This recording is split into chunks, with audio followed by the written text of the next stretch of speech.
My name is Gary Butterfield. My name is Cole Ross. And you're listening to Watch Out for Fireballs. It is a Games Club podcast. And this week we are talking about Tactical Breach Wizards, which is a tactics game developed and published by Suspicious Developments for the PC in 2024. Yeah. Neither a vanity pick nor a patron pick. We treated both of ourselves. Yeah, it was there was a hole here, and there was no universe in which we weren't going to cover this.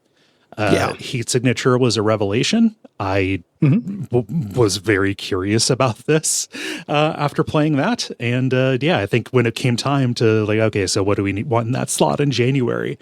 Both of us were like, what about Tactical Breach Wizards? We both had the same idea. To me, this is better Heat Signature. Okay. I like this much more than I like Heat Signature. I will always prefer a slower thinky thing than something with any reflexes involved, generally. And it has more context on it. To it and stuff. It's wild to me that this didn't come up during Game of the Year shit last year. Same. I never heard anyone talk about it. Will talked about it when he first started playing it, my friend Will, who writes for the AV Club. But that's it. And nobody else mentioned it. It's bizarre. I don't know what games are about. I do not know what the Gamerati is doing. Yeah, the besties really talked about it. I think it was a big hit for remap. There was around the time that it came out, people were really hyping it up in specific corners, but I don't know. I don't know where to find the main conversation, because this sold well. Just going ahead to the reception and whatever. It just got forgotten about. Yes. In literally at the end of the year when everyone was like, man, what games came out this year? They were great. It's a great year for games. Nobody had this game on their lips, which is nuts. Yeah. Because it's really, really good. Extremely good. And to fight our Pokemon, this gives me something different than Heat Signature does. I feel like they're both valuable from these opposite kind of directions. While being similar in a lot of ways. One is just a thing that I like more generally. It's not like it's a better. I guess I said a better version of it. It is a more to my taste. Yes, version of it. This is a genre of game I like more in the first place. Yeah, that makes sense. Yeah. So in this game, you play as a ragtag group of these dissident magic users, kind of in this alternate history future, trying to stop this global conspiracy led by a deadly chronomancer named Liv Kennedy. She's going to start World War V. Yeah. And this is, so you go through the world that this is in is worth mentioning there, because none of that makes sense. It is this mix of there's magic, but it's also realism. Yes. It is adding magic to the real world and kind of a false, fakey version of global politics. This does not take place in wizard times. Yeah. It takes place in the 90s. Over the course of the game, you gather up these wizards. There are 5 of them. They have different complementary skills, and you go into different countries kind of unraveling this conspiracy, trying to stop Kennedy. Yes. The battles, as we mentioned, are turn-based, and they take place on small levels kind of set on a grid. We're in a tactics game. Each character can move. They can perform an action. per round. Their main attacks consume an action. Other things are support abilities that can either be done freely or done when you have the resources or done once per encounter. Mm-hmm. Yeah. Those often require mana, which can be gained by performing certain actions like gathering intel. Which are attached to map nodes. So, getting you to move around the map. Mm-hmm. Giving you little goals to stop over, and luring you into sometimes dangerous situations in order to get a resource to address a problem elsewhere. Everything is a push and pull in this, including pushing and pulling enemies. Yeah. Like your abilities don't just do damage. That is important. You knock people out in this. But all of them are kind of different combinations of doing damage, inflicting status effects, knocking enemies around. Like you can knock people through windows. You can knock them into things and they will resultingly take damage, knock them into other people. There's a real into the breach over everything on this. Into the Breach is the closest comparison. Yes. Point to it. It's a triumph of positioning mattering. Yes. I harp on that a lot. It's hard for me to get into a game where you're at doesn't matter. Mm-hmm. It's hard for me to abstract to that degree a lot of the time. Where you're at matters more than anything in this. Like where everything is in relation to each other, like blocking. It is blocking the game. This is the third part of the developer's defenestration trilogy. So knocking people out of windows is a big strategy. Mm-hmm. Doing this will take them completely off the board. And you can use the abilities. Everything is systems based. The same rules apply to every unit in this. The same properties that you can have, the enemy can have, which means that you can do things like use your health as a resource to push your characters around, or use them to, knock a character into the way of something another character is doing. Yes. A friendly or enemy character. It's all pieces on the board that operate on the same rules. Mm-hmm. And the special thing about this is you have those systems that are interacting. Tactical Breach Wizards lets you foresee outcomes of each individual action, and then undo them if you want. You only have to commit to having taken those actions at the end of a turn. Yes. And you can see, in addition to that, you see what enemies can do. Yes. Again, like a Slay the Spire or an Into the Breach. Mm-hmm. Each turn has 3 phases. There's the action phase where you give your commands, and you can rewind at any point during this. The 4C phase will show you what happens if you commit. It'll show you what the enemies do, and then you can just go ahead and let it happen. Yes. Let it go.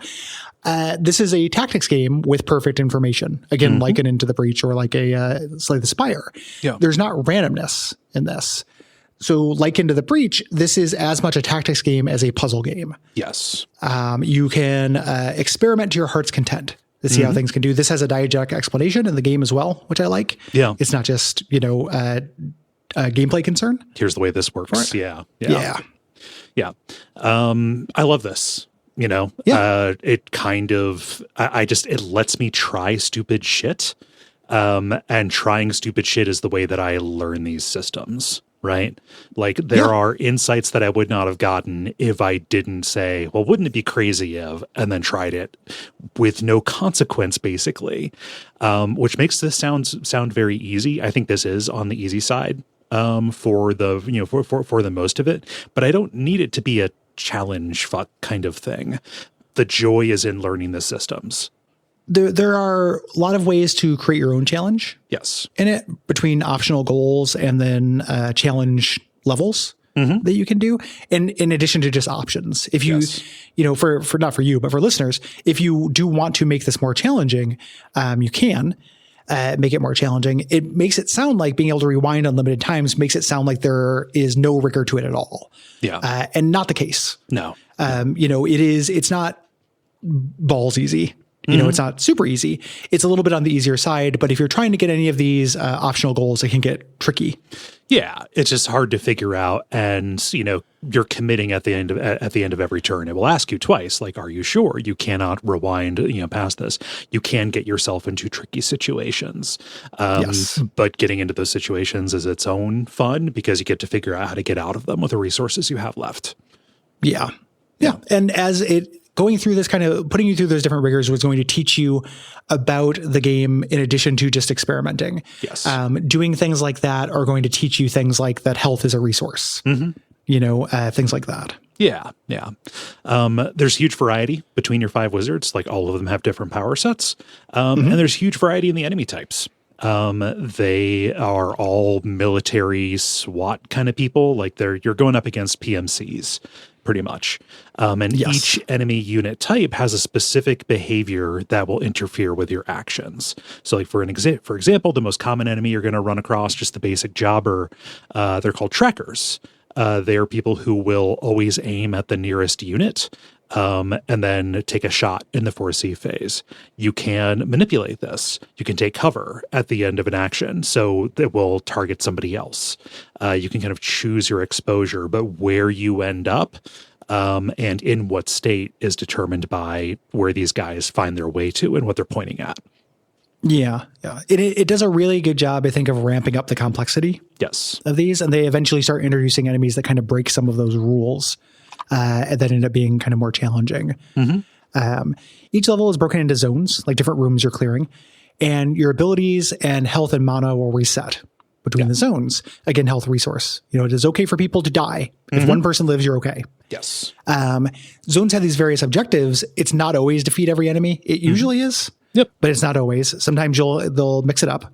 And then there are optional objectives. These are called confidence objectives. So it does a really clever thing that it shares with Into the Breach, where these will also teach you strategies. Yep. When you get a new character and you see their confidence objectives, reading those will teach you about the possibility space of their moves through this. And doing these just gives you cosmetic rewards. It is purely for the love of the game. Yeah. You can get costumes if you want to. For this. I never care about costumes. I end up getting confidence points and everyone's just wearing their basic drip. I got a lot of the goals because it was fun to get the goals, but I don't care how people dress. I did. I ended up changing them around just for fun. I think the art direction in this is good in those costumes. There are some fun ones in there. But yeah, I always went for these objectives when I could. And the objectives for each individual character are kind of based around their power set, and usually there's like a, complete this in 1 or 2 rounds, right? Showing you kind of how quickly things can resolve if you have figured stuff out. Yes. Yeah.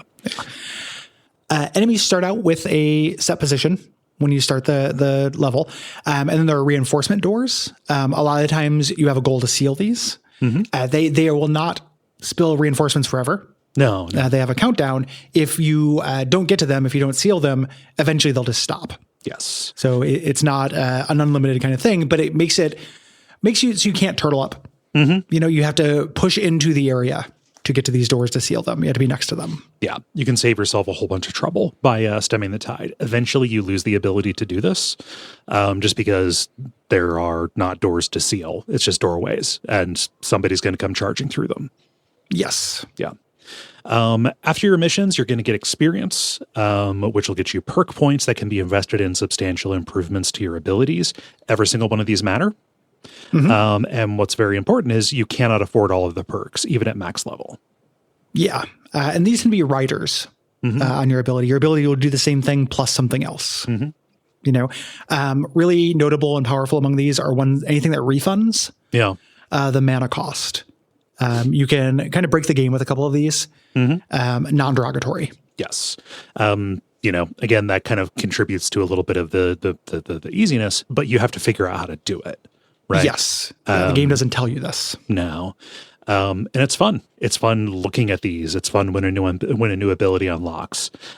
They kind of range from those refunds. You have just like, oh, this will do more damage. This will do more knockback, down to like this completely recontextualizes the way that this ability will work. Yes. Yes. At certain set points during the story, you'll also get these anxiety dreams that are kind of highlight chapters for each character that will unlock a special perk. If you complete them that you can't get otherwise. Yeah. These are not saying you have a choice of when they happen. They just get meted out. And a bunch of them pile up at the end. Yeah. Where they give you the final thing for that. These are cool. Yes. It's characterization and it's a cool gameplay perk. Yeah. And those are always more puzzly than everything else. Yes. Yeah. There are other dream mission types. This is how they get in challenge maps. and survival maps. I didn't do these just because of time, but I didn't uninstall this. I'm looking forward to going back into this. Yeah, I never do the challenge mode of a thing, like almost ever. I also didn't do these. They're entirely optional. I don't even know if you get XP for them. I don't even know if you can jump the curve. Yeah, I don't think so. I would be surprised if you could, given that everyone reaches max level at the same time at the end. Yeah. I think it's fairly controlled. Mm-hmm. This is, for a Tom Francis game, this is very narrative heavy. Mm-hmm. There's a story, and it is conveyed through dialogue, primarily between missions. Mm-hmm. Your characters will hang out in a safe room or what have you, and talk, or at the doors before they breach zones. There are choices during this, but it's a little bit like Monkey Island, where you're basically choosing between three. Like, I want to say jokes. It's not jokes. Mm-hmm. Like we talk about the quality of this. 3 different snarky responses. Yes. You get to choose which snarky thing you want to say. Yeah. And there's a little bit of role playing in this, and that you're guiding your character through this, but it doesn't change very much. Yeah. I think there's only one choice that actually makes a narrative change. That's right. In the whole game. Yeah. They're right at the end. Yeah. And also at certain points in the game, it will ask you to assemble a conspiracy board, like a case board for the plot. You lay out these cards on a map, you read the briefings, and then you have to draw connections between them. It's a little bit more of an elegant way of like doing a little quiz just to make sure that you're up to speed on things. Yeah, it's just a recap. Yes. Of things. There's not a challenging thing. It just kind of lets you recap and puts in some more opportunities for snarks. Yes. So game looks good. Everything is kind of flat, polygonal. It looks a little bit to me like paper cutouts, like construction paper cutouts of characters. But everyone has a distinctive silhouette and color scheme. You can tell who anyone is at a glance. Yes. Which is really good. Yeah. The color work in this is amazing. Kind of across the board. This is a very pleasant game to look at, which is aided by the animation. And the cutscenes, emotion is conveyed really well, even though there are not detailed faces. And even just animation on people being blown across a room, very funny. You get some slapstick out of this. Yeah. I wasn't as into the soundtrack. It was a little too like the soundtrack to Door Kickers. To me, like, is a little too much like I did not hear enough fusion in it. Yeah. For me, it was a little bit too much like a straight-laced Tom Clancy soundtrack. Okay. Like a bunch of the stuff just sounded like military infiltration .wave. So I was missing some earworms on this. Personally. Earworms caught me. It also does a real good job of setting mood too, Yeah. It definitely has the mood of doing a breach and clear. Yeah. Kind of thing. We can talk about the writing here because there is quite a bit of it. You, I think, are more negative on it than I am. I can definitely see where it is where it is a taste. Taste is going to make a difference on this. There are not a lot of times where it is laugh out loud funny, but I think the characters and their interactions are drawn really well. And an awesome thing about it is it knows when to move on. Everything is real quick and snappy. It's a little West Wingy in that way. It's quick and snappy, both like derogatory and non-derogatory to me. Everyone has a quip prepared for every possible thing that can be said. And multiple quips prepared. Like, it has a little bit of, and I don't know what I'd want here other than just a little bit less. Yeah. It's not that there are no amusing bits in this. There are things that are kind of amusing that characters will say. And I think it gets a lot better once the last 2 characters are introduced, because the first 3 characters have the same voice. Yeah. It's a really weird choice to make the first 3 people all, and I'm going to say, that just happened. Yeah. It's not quite that bad. No, but it is on a continuum of that. Like, there was this kind of cat. Well, now we got to talk about that. Yeah. Like, the characters are a little bit, it's not even online. I don't know how to describe it. It's like what people think D&D is like. Okay. In a way, to me. Yeah. Like scripted D&D. As everyone just kind of doing patter, a nonstop patter that like is it's kind of, for me, it is a little bit part of like a grander mismatch between the stakes of the game and the way these characters are drawn, the depth at which they're drawn, because they're like fairly deep characters, deeper than they needed to be for this, and the tone. It's related to me in the weird way, like this is a non-lethal game. There's a lot being made of the fact that you don't kill these horrible people who are doing horrible things. And that felt out of touch to me in a weird way. Like I understand you can actually kind of moving into the next thing, the development stuff, you can read exactly why that happened. Yes. This is one of the most documented games that we've ever covered in terms of the development. Like there is a many years long development blog you can read and find, and the commentary in addition, you can find out everything about why they made every decision in this game. And they didn't want to parallel real life tragedies. Like they didn't want to have this be a thing where people with guns walk into a room and kill drug dealers or what have you. Yeah. I get that. At the same time, I feel a little bit like they overcorrected by making everything feel a little bit consequence free by everyone being a snark factory and being silly. And then also they are evoking that stuff. Like they are evoking serious geopolitical things. There are coups in this. There are state controlled religious oppressive regimes, but everyone is still also real snarky and nobody needs to die. It doesn't matter, who they are or what they're doing. It felt a little out of touch to me. It's hard to explain, but all of it didn't quite agree together, despite generally liking the characters. They are. Go ahead. Sorry. I was just gonna say if they had introduced the first three characters, which I understand why those are the first three from a gameplay perspective, if they'd introduced somebody who wasn't a TV tropes deadpan snarker earlier, there would have been contrast and someone for them to bounce off of, and I think it would have gone down a little bit better for me. Yeah. I don't know that I can defend why this works for me, because I think that everything that you're saying is true. There's a real Dan Harmon-ness to a lot of the quippiness and all of that. I think that I just generally, I don't know, there was something about the tone, there was something about just the valence of things that felt like light and just kind of left me feeling just generally positive. It was a smile. It was a smile out loud kind of thing. All I can do is chalk that up to different tolerances, while agreeing there's a little bit of a have your cake and eat it too. Like, isn't it funny that this is a wand that is styled after an AR and an assault rifle? Right? Yeah. Here it is. You are using a lot of the kind of visual language and even just real stuff, private military contractors, stuff like that, while kind of pulling punches, alongside of it.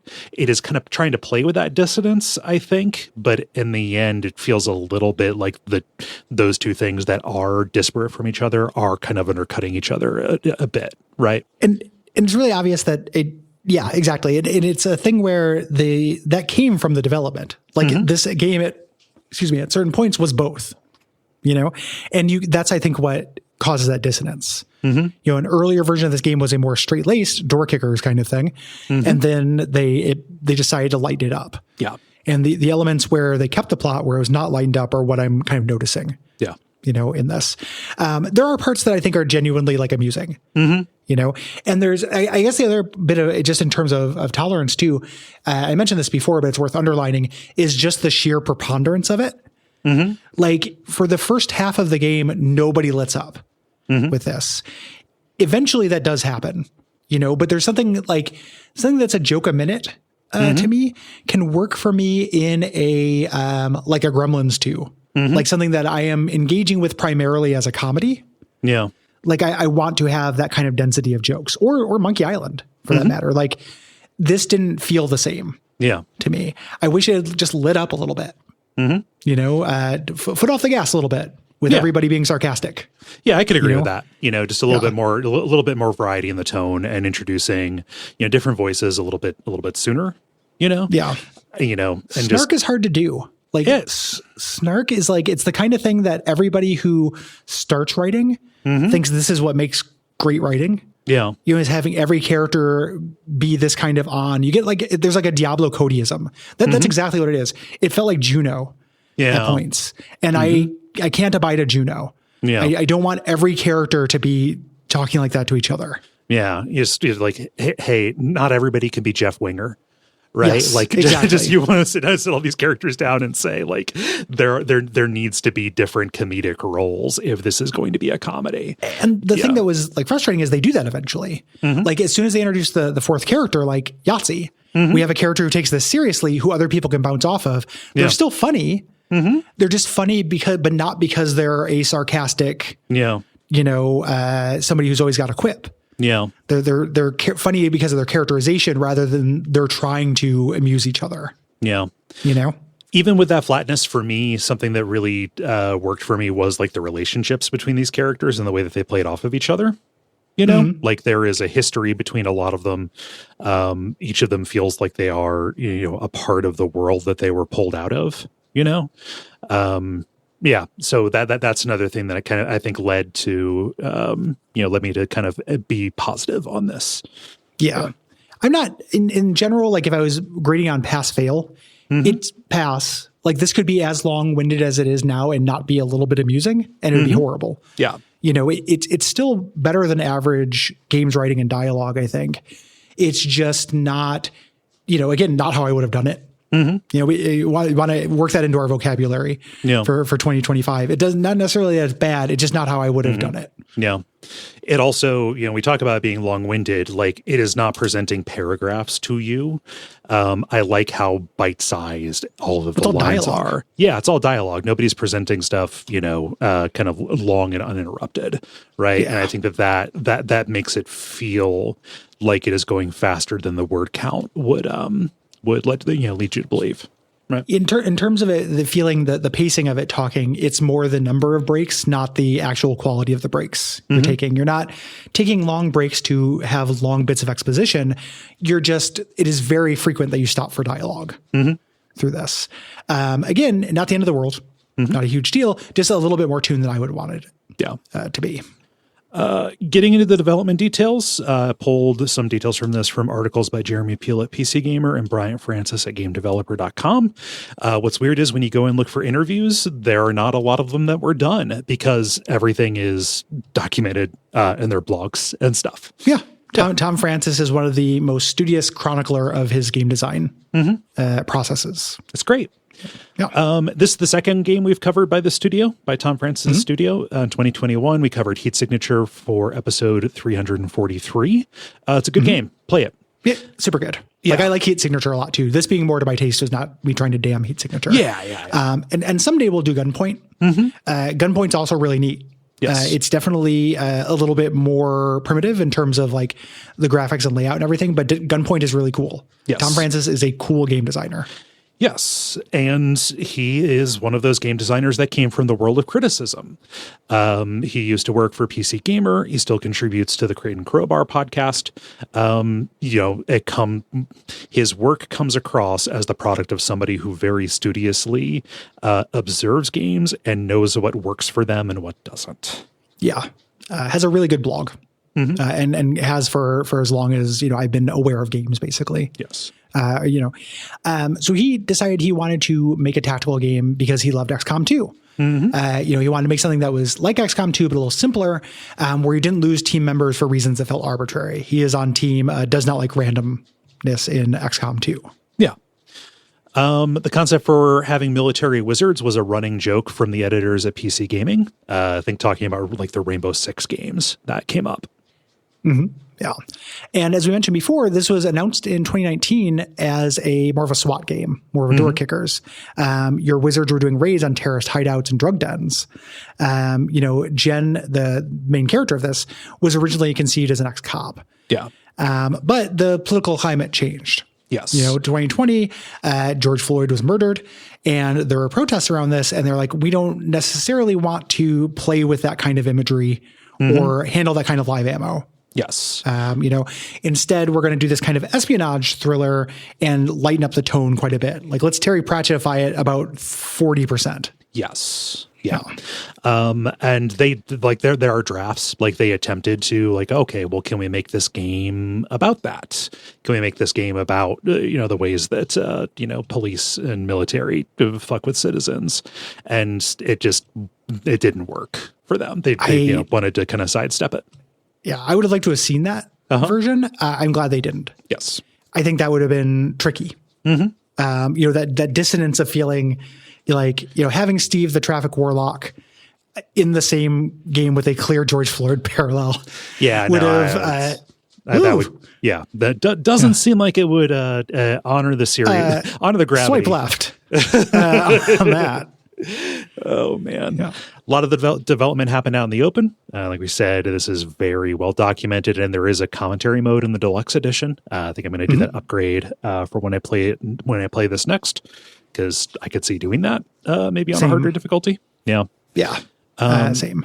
Something that comes through, that definitely comes through that they intentionally did was, let you make mistakes, let you laugh at the slapstick and undo anything catastrophic to hone it. Like that was just part of the approach.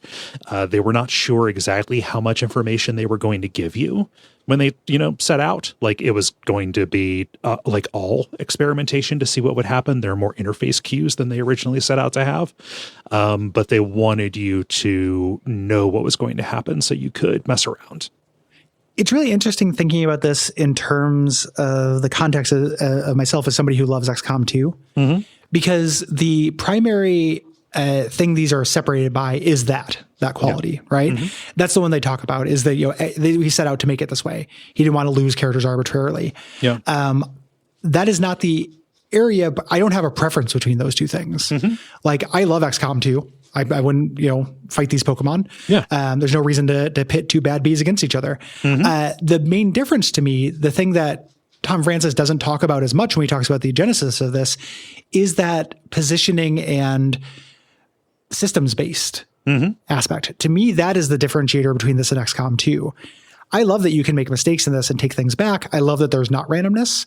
I also love that there is randomness in XCOM 2. I'm playing with this in a different way. It is more like board game pieces on a board. Yeah. Like this scratches Into the Breach, whereas Into the Breach does not feel like it has anything to do with XCOM 2. Right. This is like the perfect mix between those two things to me. Yeah. Like it's making a more systems driven and more positioning driven XCOM 2 also a worthy goal. And that's the thing that ended up capturing me. Yes. With this. Yeah, that absolutely. They're different things. It's kind of a different category. It's like two different categories that are kind of grouped together because of the interaction model, right? Yes. Yeah. It's frustrating when you read about people talking about this game because people do compare them. That you do run into people who are like, oh man, this is like I've seen this referred to on a message board as a fixed XCOM 2, which Joker-fied me a little bit. It's like, oh God. Yeah, because they're going for different things. Also, they're going for incredibly different things. Yeah. Like not just a little bit different. Like there's similarities there. I understand, but it's also it's so different in how you approach it. Like looking at a full screen puzzle box space is a different joy than creeping away across a map and getting surprised or crafting a team for synergies.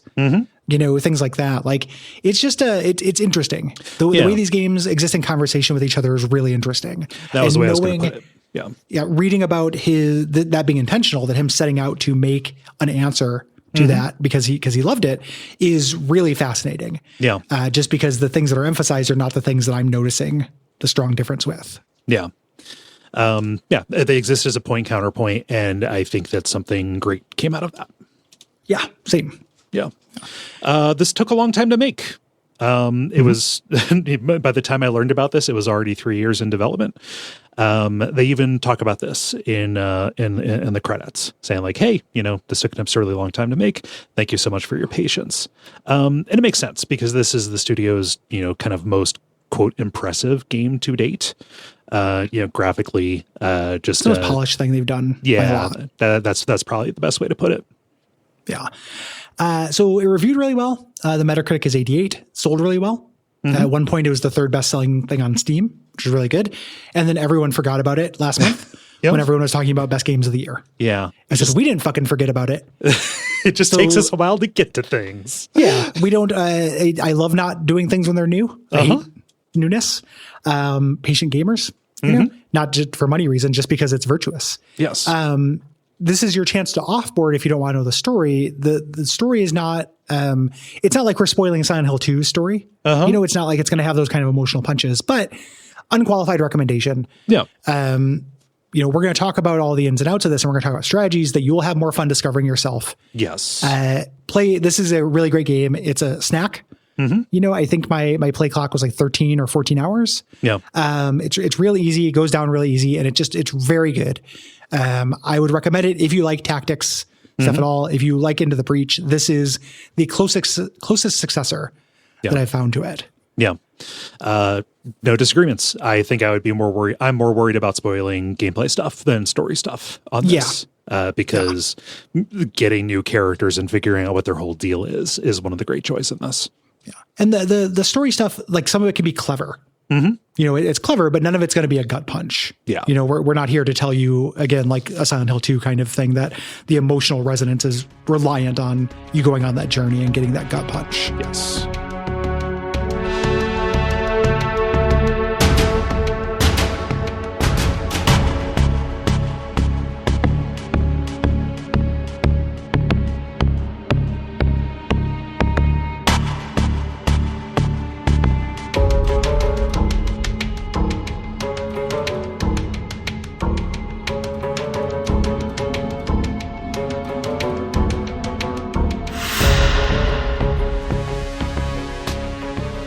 So let's get into it. We have a prologue.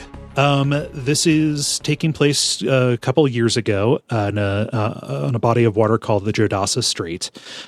We have a character, an older guy, Special Forces guy, Zan, and a woman, Special Forces woman, Liv Kennedy, breaching into a tanker that is being used by the Druid Mafia as a smuggling ship. Yes. Zan is uneasy using force in these waters. Are you good with this? And questions the identity of the hostage they're meant to be rescuing. And this is a tutorial. We get to see Liv's powers, which is basically she gets to act before everyone else. Yes. Gets to complete her things. She's called a chronomancer. It's basically Sonic super speed. Yeah. She's a Quicksilver. Yeah, she's Quicksilver. And we're introduced to Zan's concept, which is like his power. In this, they're basically X-Men. They unlock. Every wizard has a unique power. Other people you can use wands and shit like that. That stuff exists.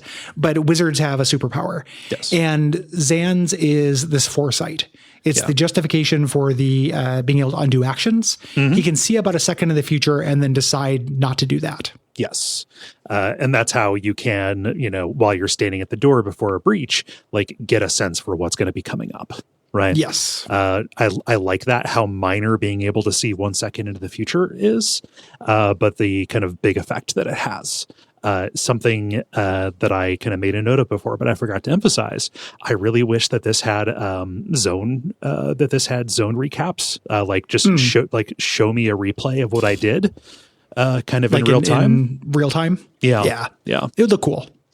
For sure. Yeah. You can also, in this world, like this whole thing has a source book quality to it. Yes. Like this would be a good tabletop setting. You can also get secondary mutations. You can gain a second power. Yeah. Which will happen as well. So it's not quite like a mutant. The climax of this tutorial is they get to the hostage and Liv gets grabbed by something called a spider extractor. Does not show up again. Nope. This is a machine that will teleport her away. And we're given the choice between saving her and the hostage. She says prioritize the hostage. If you try to prioritize her, you have to rewind. Yeah. You have to save the hostage. Yes. And then an unknown amount of time passes at this point, and we actually get into the game with Act 1. Yes. The break-in rather. And we're introduced to our new character, kind of the main point of view, the party leader, a private investigator witch named Jen Kellen. And she is at the police headquarters in the city where she lives, explaining this incident to the chief, trying to explain why she was found in a room with a dead body. Yeah, not the incident we just had. Right. Like this confused me for a little bit. It took me a long time. Not a long time, but it took me a little while to realize the game was considering Jen to be the main character and not Zan. Yeah. Just because we started with Zan. Yes. And he's got a lot of emotional core to this. But Jen is our point of view character. It's a little bit awkward. I think that was probably changed at some point. Yeah. If I had to guess.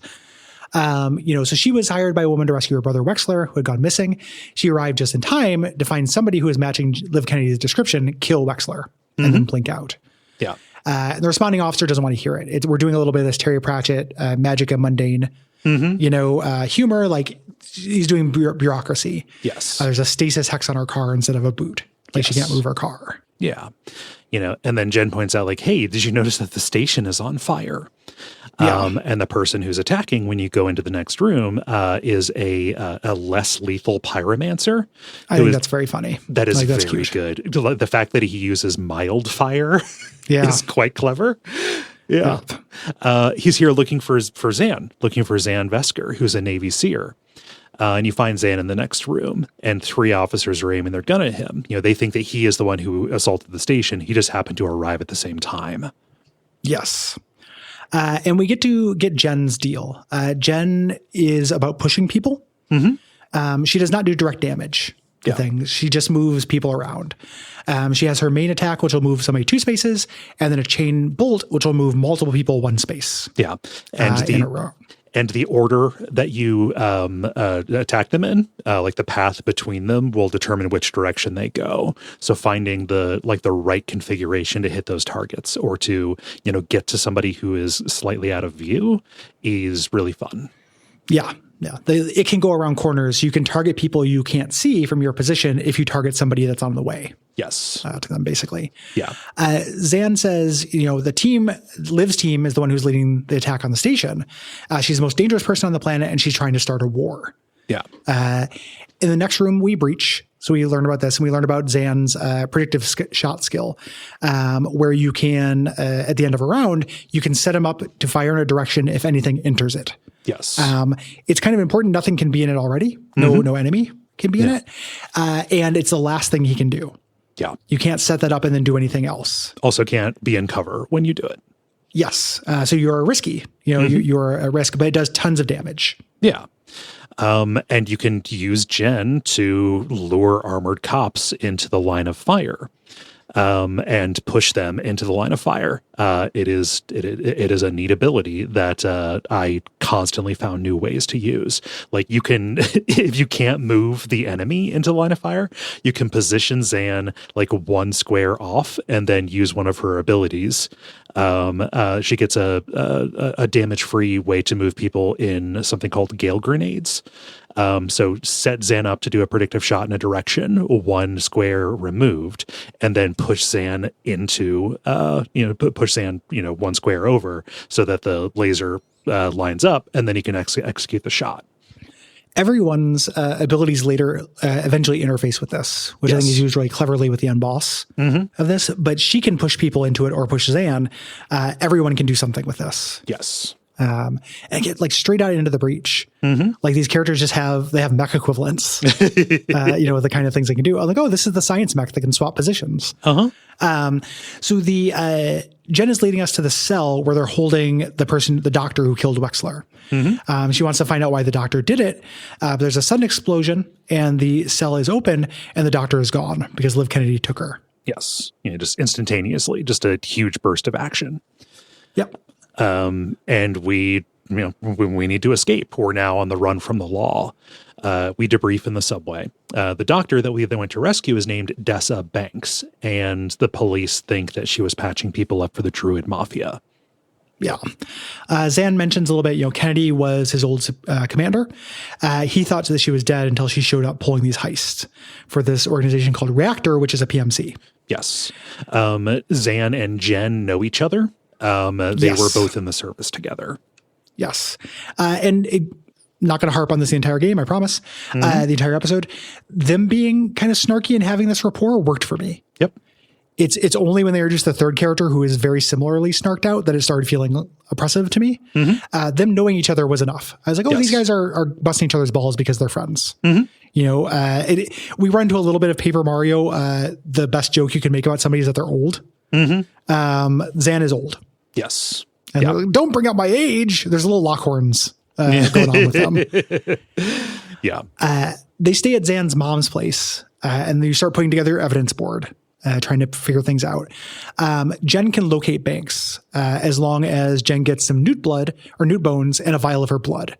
They're going to find this at evidence lockup nearby. And we get some comedy beats with Zan's mom, who hates his dad and is a drunk. Yep. Likes to drink. She's great. I like Zan's mom. I gave him the retirement at the end. Just him and his mom. That was sweet. He's got to go bake some bread. right? Yeah, that's Brad. He's old. Come on. Yeah.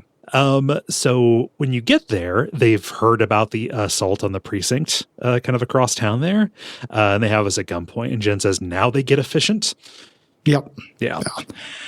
And we have to go grab intelligence files. These blue files around the office to get the location. These are also things that refill your mana. As we mentioned, things that push you further in. Yes. On default difficulty, everyone starts with 1 mana. And you get to use your mana ability once. Yes. Unless you go explore the map at all. This is when we find out about those gale grenades. This will blow people outwards from 1 square. And Zan's time boost, which allows him to use mana to grant an action to a teammate. Yes. His predictive shot notably doesn't use mana. It's just something that ends his turn and he can't take cover. Yeah. Zan's basic attack is just it's a 3-bolt burst. It's just a direct attack that has a little bit of knockback and does direct damage. Yeah. Yeah. For a while, he's going to be your heavy hitter in terms of damage. Yeah. And this is the first mission with confidence objectives. These steer you in interesting ways, like we said. They're called confidence because it is the confidence to pull off more outrageous costumes, which I think is cute. The third zone in here, you've got Zan up on one skywalk and Jen on the other, and you have to kind of leapfrog each other. One goes forward and deals with the threat in front of the other, and then opens the way, and then the other does likewise until you're both at the end. They only do this trick a few times, but I like it every time it happens. Yeah. Where they have 2 parallel maps. Where your character, you have to, the key to completing it is having a character on one side affect the other. It's neat. Yes. We get the blood so we can locate Banks, and she's just 1 building over in controlled substances. They broke her out of 1 police station to take her to another. Yes. Here. We head over to the storage room here, and this is where the less lethal pyromancer, Bori Kesh, and a traffic warlock named Steve Clark, who Jen knows, are about to light up billions of dollars worth of mana. Yeah. They have in the station stockpiled illegally. Yeah.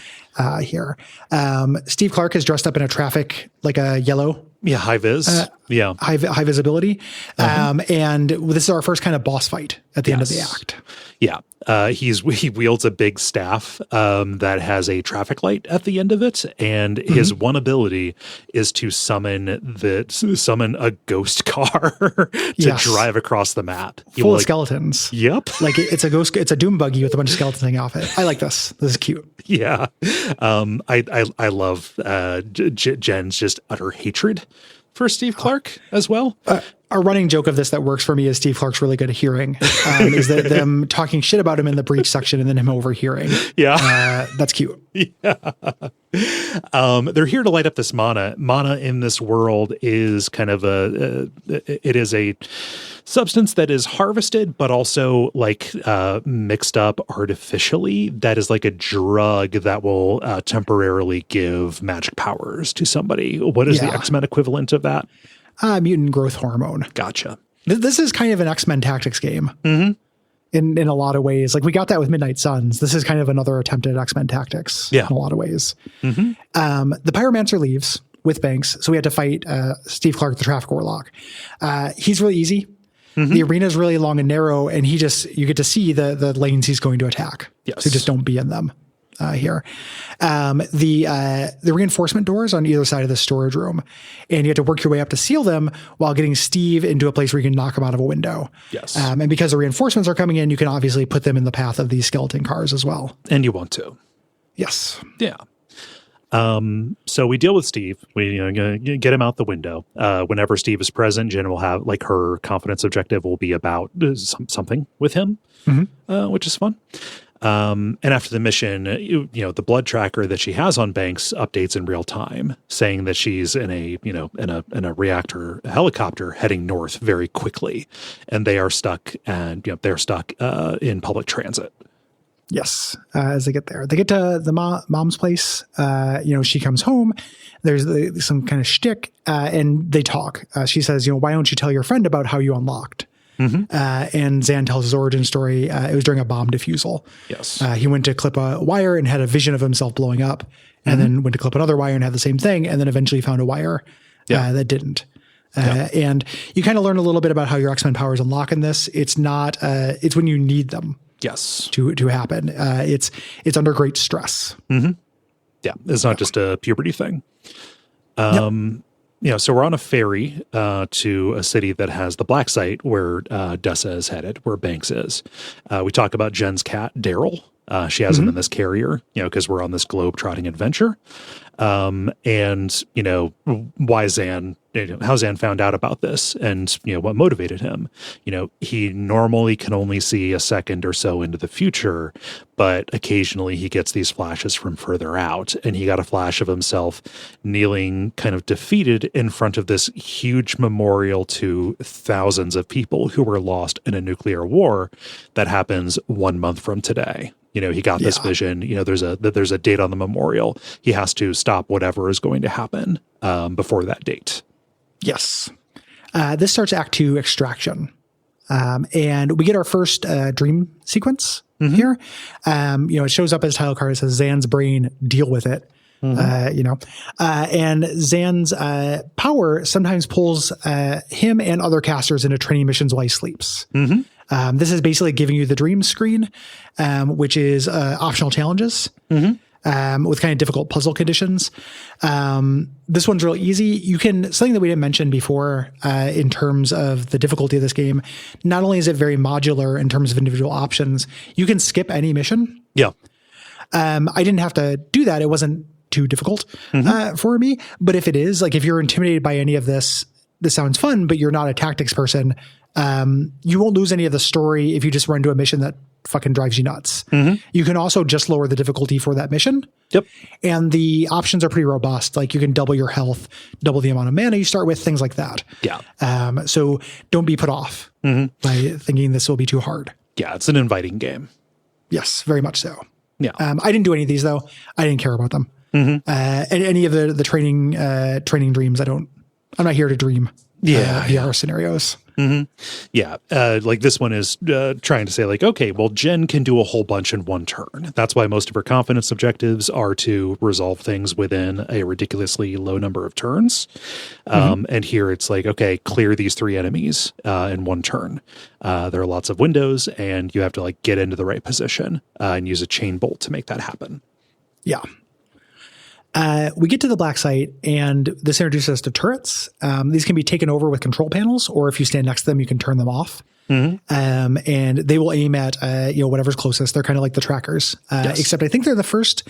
Well, this and the heavy gunners introduced here are the first ones that can do damage to you behind cover. Yes. They just do chip damage. They do 1 damage behind cover, but kind of more importantly, they have armor, which will reduce the damage they take, and stability. Yeah. They're harder to push back. Yes. Through this, which makes you have to be very creative to use Jen in these things. Like I liked Jen a lot. I almost never got her confidence objectives because of guys like this. Yeah. And I wanted to use other people's powers, so I never got things done in like 2 turns really quickly, in part because they started introducing more and more things that are difficult to move around.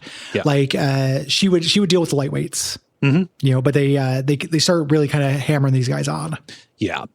The stability just soaks, 1 or 2 of the knockback, that you have. Yeah.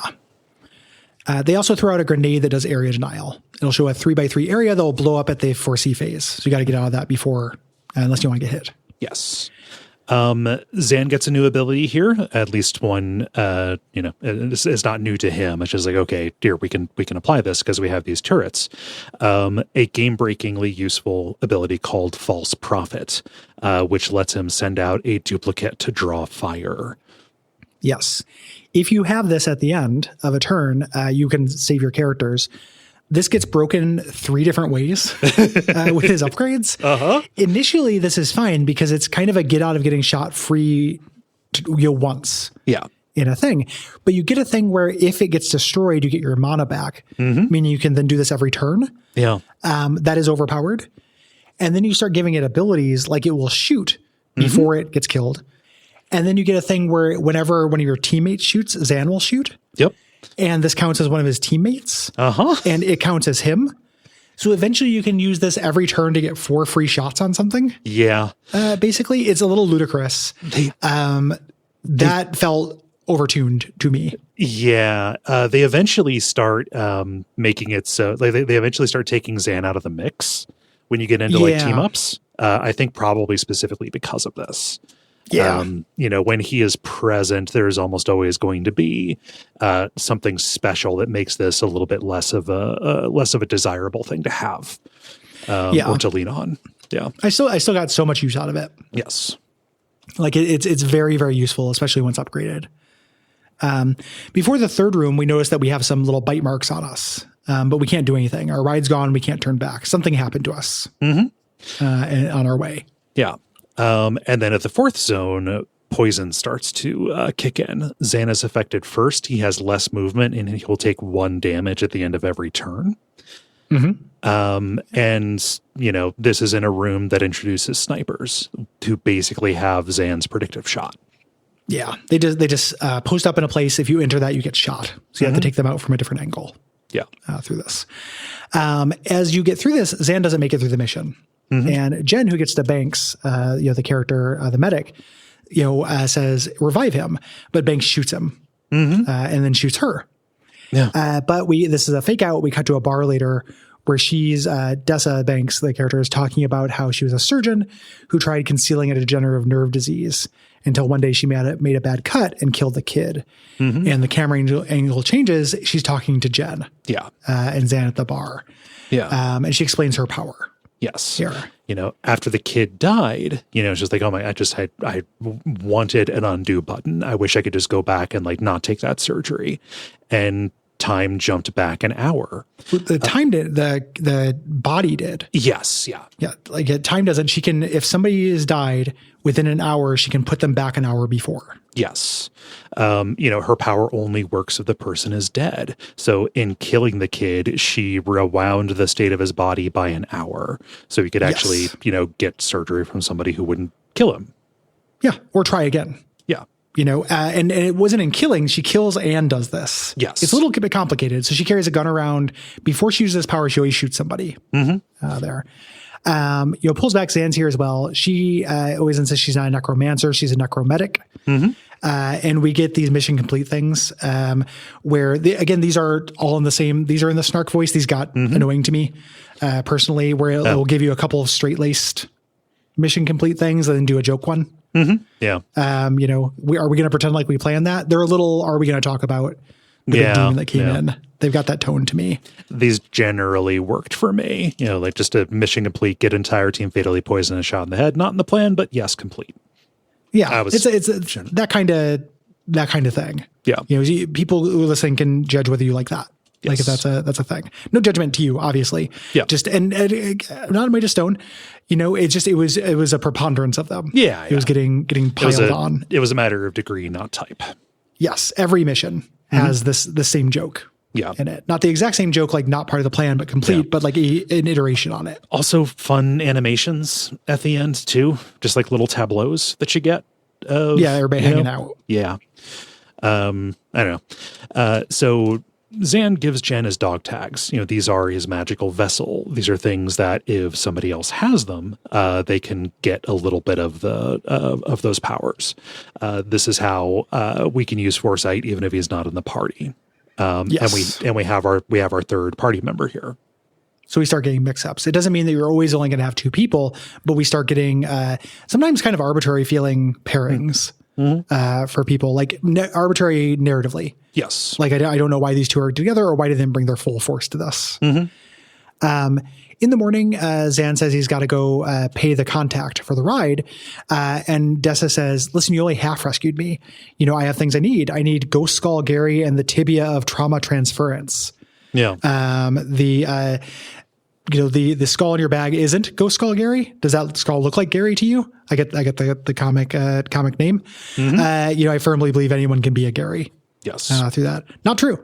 And they're introducing this idea of these kind of vessels. Yes. In addition to having a power, you can have a magical object. Yeah.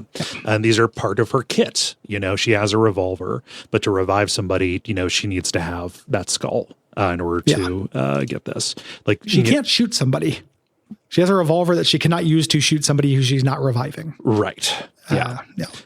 Also, when you get the resurrection, you do like the person does not have to be dead.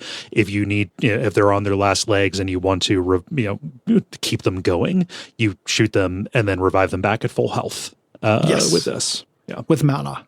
Mm-hmm. Yeah. So we have to reach into the reactor armory to get them for her. We learned about the resurrection. Her main attack is throwing like a sedative cocktail, which explodes in a 3x3 area and makes knockback easier. So this is a way to make heavies more vulnerable to being pushed around. Yeah. And does damage over time. Yes. And it stacks, like all good status effects stacks. Yes. The second room we go into introduces these proximity mines. Yeah. And they're trying to introduce this resurrection. Jen has to go through to set off one of the mines, and then we resurrect her. Yes.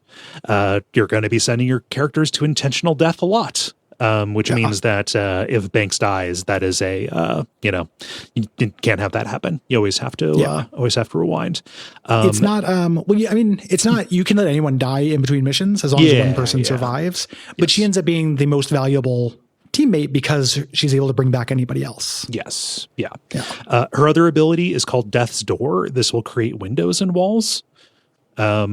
And you can kick people into it. It's like an eldritch portal kind of thing. Doesn't kill them. It'll spit them back out in an hour. Like they'll have 1,000-yard stare from whatever they experience there. But this is for, setting up defenestrations where there is no window, like when you're deep inside a facility. We get introduced to a new enemy here, neutralizers. They will put a beam on a character that will disable their spell casting. They can still use objects. They just can't use their magic ability. Yes. Here.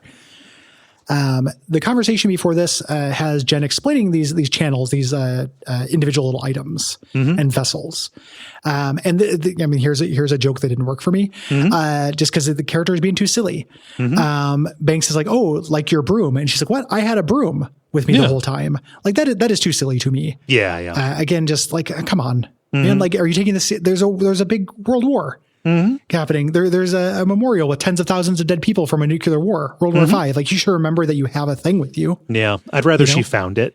Like, oh my gosh, this is amazing. I couldn't afford this, because I'm a scrappy little PI, but it would have made way more sense. Yeah. It's a little too silly, but this gives her a really powerful move called Broom Breach, which twice per mission, if she's in a window, she can leave and go to any adjacent window. No, any other window. It does not have to be adjacent. Oh yeah. Any other window. Yeah. Really powerful. Able to cross the map. None of the maps are very big, but your movement is kind of scaled to it. Yes. Lets you kind of sequence break a mission, get behind enemy lines, right? Yep. Very good. Yeah. Enemies start getting Overwatch here a little bit, like they'll line up predictive shots with their guns, kind of turning into snipers a little bit. This is very rarely used, honestly. Yeah. It's more just to kind of set up traps at entrances more than anything. And after the mission, we've gotten back, Banks's stuff. Banks says like, hey, here's why Kennedy wanted me. Kennedy kept me captive, and wanted me to kill her and resurrect her. She would go and do something, come back really sick, and then be asked to be, rezzed. And this happened 3 times. Yeah. So be brought back to her body's state an hour before. Yeah. And we learned that the poison that we had died from was from a druid hitman that Kennedy had. We need to recon to figure out what Kennedy and Reactive's next moves are. And this is a mission with all 3 of her characters. Banks now has the Skull. It does a spectral skull ability. It does 2 damage, passes through enemies, and will bounce off walls. I love that the game gives you don't have to guess. You can see. You can also bounce things back to hit them twice. Yep. So this ends up being a very high damage ability. It does require mana. Yes. So yeah. The second room here introduces officer enemies and alarms. Officers will not attack you. They will prioritize going for these alarms, which will raise the number of reinforcements that'll come. Yeah. Or it can be a fail condition. Yes. It can be a condition of the map. Do not let anyone do an alarm. Yeah. The third room we go into has a lot of enemies. So Banks gets out her trauma transferal power. Yeah. Basically allows you to put a shield on anything that will, the next time it takes damage, it will go to whatever you want. Yes. Very powerful. There aren't a the upgrades you get for this are not particularly strong. Yeah. And you can never do this more than once because it's similar to the False Prophet. It ends up being I've completed all my turns. My character's going to get fucking boned at the end of this. I don't want to be. Yeah. And you can use that as a weapon instead. It's also a way to, if something has a huge health bar, like if it's a real big, dangerous enemy, you can take them out much more quickly by putting this on somebody and having them go to an attack. It'll reflect back on them and take them out. Yeah. Yep. Useful. We used it tons. Yeah. So we get to a point where Zan can use his foresight to spy on Kennedy briefing one of her guys, a druid hitman named Ryan, who looks like Special Forces Travis McElroy. He looks like a little bit like Special Forces Travis McElroy and a little bit like Adam Jensen to me. Okay. Just in the jacket and stuff. Yeah. But yeah, Special Forces Travis McElroy is a real cursed fucking thing you just said. Yeah. As Trickster. Special Forces Trickster. Good Lord. I couldn't see him. He's a good character. I like him. But that, it just, you look at him and you're like, oh yeah, that must have been what they were going for because that's what they delivered. Yeah. We got Travis. Yeah. God damn it. He can sniff out, he can smell these mana stockpiles. They're going around and, targeting them, and Bori will light up whatever mana, Ryan finds. We find out mana normally doesn't burn. There's something very specific about Bori's powers, the Pyromancer, that will burn them. His Mildfire works. Yes. And Steve, as the comedy relief character of the group, doesn't have a place in the heist, but he wants to be involved. They're heading to a country called Kalan, so we know where to go. We attack a desert facility that Kennedy and others will be flying out of to try to stop them. And they do a lot of neutralizers. You have to spread out your actions a lot and do order of operations a lot to make sure that they are pointing at people you don't need. Yes. For this. You can move, they'll always point at whoever's closest, so you can move a character into the path of a neutralizer to stop it from being on somebody whose power you need more.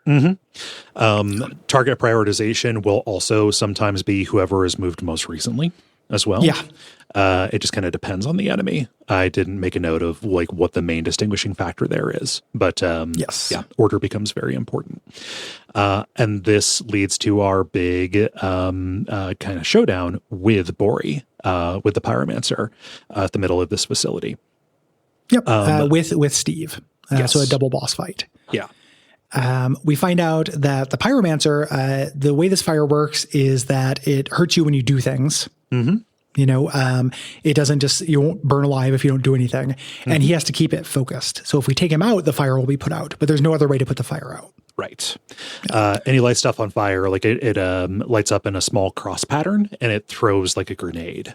Yes. Being behind cover will not save you. Yep. Basically, if you put somebody on fire, you're on a clock, and using your actions, you use a resource, you have to weigh whether it's worth taking the damage to do something because you only get so many actions left. You can, of course, bring that person back. Yep. With Banks, which makes it a real big problem if Banks gets set on fire. Yes. The fire will also linger. It will not catch you and give you the status condition. If you go through the environmental fire, you have to be hit with it directly. But it will make kind of do some area denial for that. The special, Jen's special condition on this is to send Steve through a death's door, to banish him to the negative dimension for an hour, which is really being easy able to to do. defend straight bosses. Yes. They eventually, when they want you just to actually straight up fight the bosses, they put you in rooms without windows. You still have Death's Door, and eventually they introduce enemies that cannot be pushed through Death's Door. Yes. This. Generally not a hard boss fight. Nope. Here, there's a turret you can hack. Whenever there's a turret you can hack, make that a priority because you get a turret on your side. And after this, we get our first, at the end of Act 2, we get our first anxiety dream. Yes. We mentioned before, these are little characters dealing with their traumas in sleep to gain a power. Yes. Yeah, these are missions that you often run with copies of the character, kind of dream versions of themselves, kind of displaced in time. So she is nervous about going to this hostile country, Kalan, and her old self is kind of, needling her about kind of holding herself to this unrealistic standard, just being real harsh. And she says, I need my insights with a little more compassion and a little less accuracy. And the dream copy says, I can't give you that. I'm the only person you have no compassion for. Yeah. Yeah. And these tend to be stages specifically for the character. Yeah. So there are a lot of windows, which is what she does. One room is you have to stop a lot of officers from reaching alarms. Mm-hmm. There are a lot of alarms there. And the stage directions, they start messing with the interface here, trying to boost her self-esteem. I understand this is her arc intellectually, that she gains self-confidence. I did not feel like she was lacking it in the first place. Mm-hmm. This felt a little bit odd to me. Yeah. As a thing. It felt like it was curing a thing that I had not seen evidence of. Yeah. Her having this, still waters run deep. She's actually very insecure. Like, I wish I had seen that in her interactions. And it's part of a knock-on effect of everyone having the same voice. Yeah. If she had been kind of mousy and nervous and then it becomes snarkier and more confident after this, I think that would have been better characterization. Yeah. But instead, she doesn't act differently after this, and she didn't act like she had a problem with her self-esteem or confidence before this. Yeah. To me. The best you can say is that this is showing you something that she's hiding, right? Yeah. But it functionally ends up being the same. She was hiding it, and then now she's not, but she acts the same either way. Mm-hmm. We don't have an internal monologue for this. Her hiding it doesn't do anything. Yeah. I wish that we did a little bit more of that with these anxiety dreams. Like, I like the idea of the anxiety dreams, quite a bit. I really wanted them to have effects other than getting a perk. Yeah. Like, one of the things about the characterization in this game that is a point against it, as much as I like these characters, is that the characters don't really change other than Zan and the kind of the big reveal for that. Yes. Which is, I think is pretty effective. But everybody else I want to have go through these. This should be a major turning point, I think. Yeah. In their personalities, and it kind of isn't. Mm-hmm. Yeah. But the stage direction, says, hey, for what it's worth, in early beta, 87% of testers said you were their favorite wizard to play as. So trying to build her up.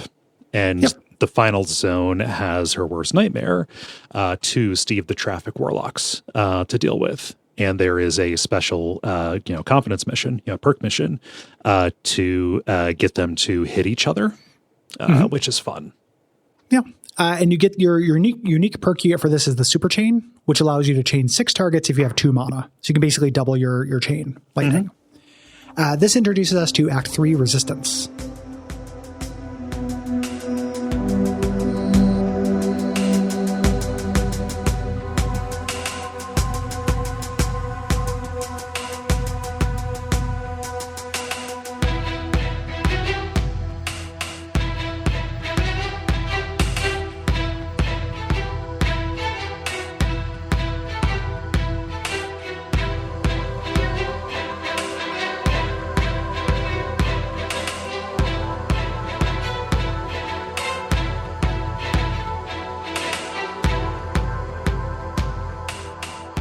Starting with a level called Basic Training, we need to hitch a ride on this freight train that's heading to Kalan.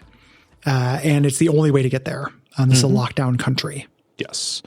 Banks and Zan, breached the back of the train. And then Jen has breached further up to disable the emergency brake so they can meet at the middle. So you're kind of ping-ponging back and forth until you get to a zone where they're coming at it from both sides. Yeah, this is really fun. I love any time this is happening where you're kind of ping-ponging back and forth, meeting in the middle. Yes. It happens a few times. You spend a lot of time on trains in this game. Yeah. This mission introduces cleansers.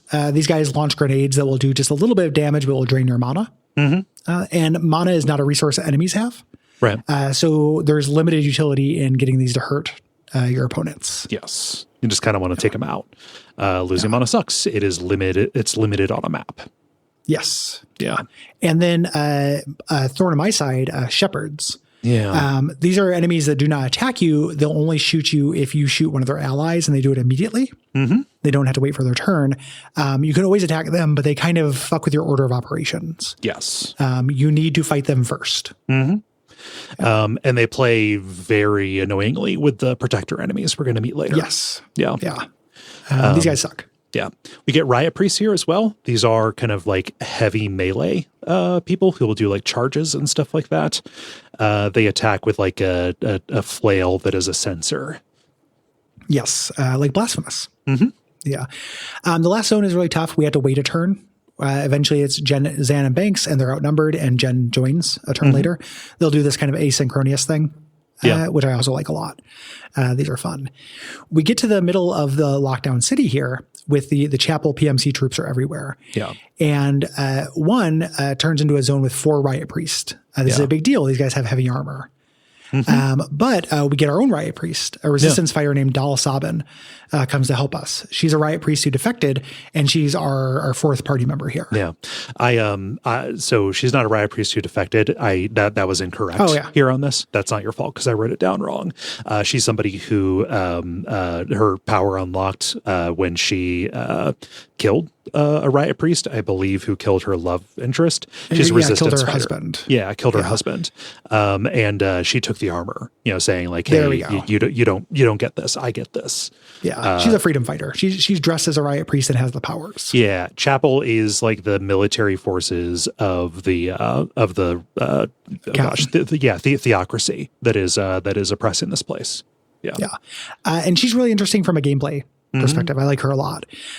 She can charge in a straight line, and can do knockback equivalent to the number of squares she moved, which as you kind of position yourself, she cannot do diagonal with this. This upgrades in incredible ways. Eventually you can do it unlimited times as long as you hit somebody. And using this for movement was a real fun, mental unlock for me. Yeah. Like, I can use this to get to a door and seal it. It doesn't have to be an attack. Yeah. And, so doing it again and again, like it'll be less effective on the second turn, but just like grinding somebody to a pulp against a wall. Yeah. Is real good. It's less effective because you're not charging as far. Yes. It doesn't get a damage debuff or anything. Yeah. And when you're right next to them after the charge, if there's no knockback, you can hit them with her sensor slam. This is a simple melee attack that does knockback as well. Yep. Also upgrades to do heavy damage. Eventually. Her actual power is swapping. She can swap positions with anybody she can see. Yes. This is really cool. You also can eventually get this where if she's being aimed at, she can swap with somebody, and whoever's aiming at her will get startled and shoot. At whoever she swaps with. So you can use this to make enemies hurt each other. Yep. And then finally, she can throw down a riot block, a little barrier that does more damage if enemies are knocked into it, and you can use it for cover. Yeah. You can also use this to block paths if you want to. It was very useful for that, especially with some of the charging enemies we get to later. Yeah. And you can also pick it up and redeploy it. It does have limited health. Yes. Really good. Like she's great. Really fun kit, and this allows us to fight the extra riot priest. Yes. They're tough. We don't really have a DPS character as such. Now we do. Yeah. So we go meet with the resistance in the sewer headquarters, at least with Dal's cell. And she says, hey, the leaders of Kalan, they're about to start a war to distract from these weaknesses at home. They're going to go to war with this nation south of them called Mediel. They're losing their grip on power and need to wag the dog. Yep. And this is where the character dynamics started working better for me. Dal is serious. Yes. This is her homeland. Like she cares about it quite a bit, and she does not have a lot of patience for everyone turning everything into jokey time frolics in a way that ends up being funny in the end as she starts interfacing with people. Yes. Like her taking this more seriously than everyone else is used for comedy that I liked more than a lot of the written jokes in it. So the resistance, one agent that's inside the chapel operations was killed, but before they were killed, they captured a recording and put it in a dead drop. So we're hoping that this has a confession from the high priest talking about the reasons for the invasion, and they can publicize it. Yeah. They start talking about this in a way that feels like modern politics. They start talking about the moderate dads at home and parents and stuff doing this. That felt a little bit like, that's not really how our moderates work. In a way, recordings don't change our Fox News parents. No, but also it's not a weird theocracy where they're planning a secret invasion. Yet, Gary. Yet. Yeah, it felt a little bit Yeah. like a weird pull to me. Yeah. The specific point that was being made in the game is just like, okay, like, yeah, you know, we have channels available to us to, you know, like leak it onto the web or whatever, but the only people who will see that are like hacker kids, and they're on our side anyway.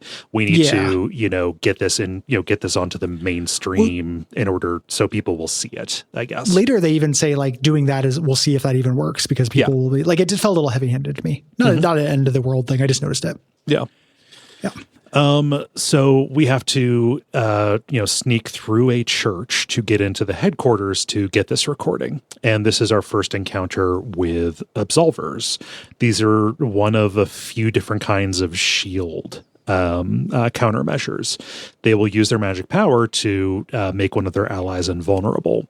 When they do this to a shepherd, it pretty much means you're almost always going to have to take a shot from the shepherd, because he will shoot you for attacking the person who's shielding it. Yeah. Bummer. The third zone, it's doll alone, and you are focused on swapping with somebody to get into another building to get the recording. Yeah. You're using this teleportation thing, not just for tactics. Yes. The final zone has us holding out for 4 turns in this split arena until we can blink out.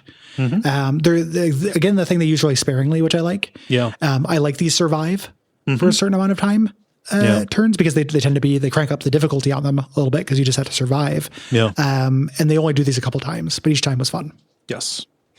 So we got the recording, and it's pay dirt. The chaplain is talking with his advisors, you know, about the reason for invading Mediel. Somebody in the Druid Mafia, which is very active in Mediel, has figured out how to militarize mana. And Mediel has the world's largest supply of mana resting beneath it. It's something that can be mined. And the chapel believes that Mediel is rightfully theirs. And then, you know, the chaplain admits, like, we lie about the Pantheon, kind of acting, you know, which acts as their gods. The Pantheon is just the name for the collective ancestors of the people of Kalan. Yes. So we had to find a way to air this. Yeah. So we find a broadcast point where we can do this. This is in the Chapel Communication Center, because it is a totalitarian country. They control the broadcast. And for this operation, we're going to be the distraction. And there's another set of teams in the resistance, another set of operatives. Yeah. They're going to be sent along. And we find out it's Kennedy and her guys. Yep. My favorite individual joke in the game happens here, where the characters face off against each other until you get to Dahl, who is just like, you know, shaking hands with the pyroman, like, happy to work with you. Yep.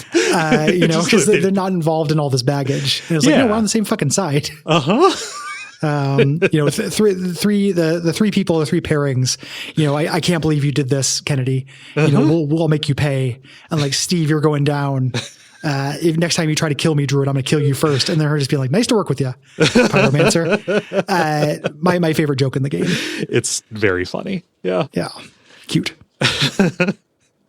So we get to fight alongside reactor troops. This introduces friendly units that we do not control. And we get to the zone with the Pyromancer. It lets us control him. He's part of the team for one little mission.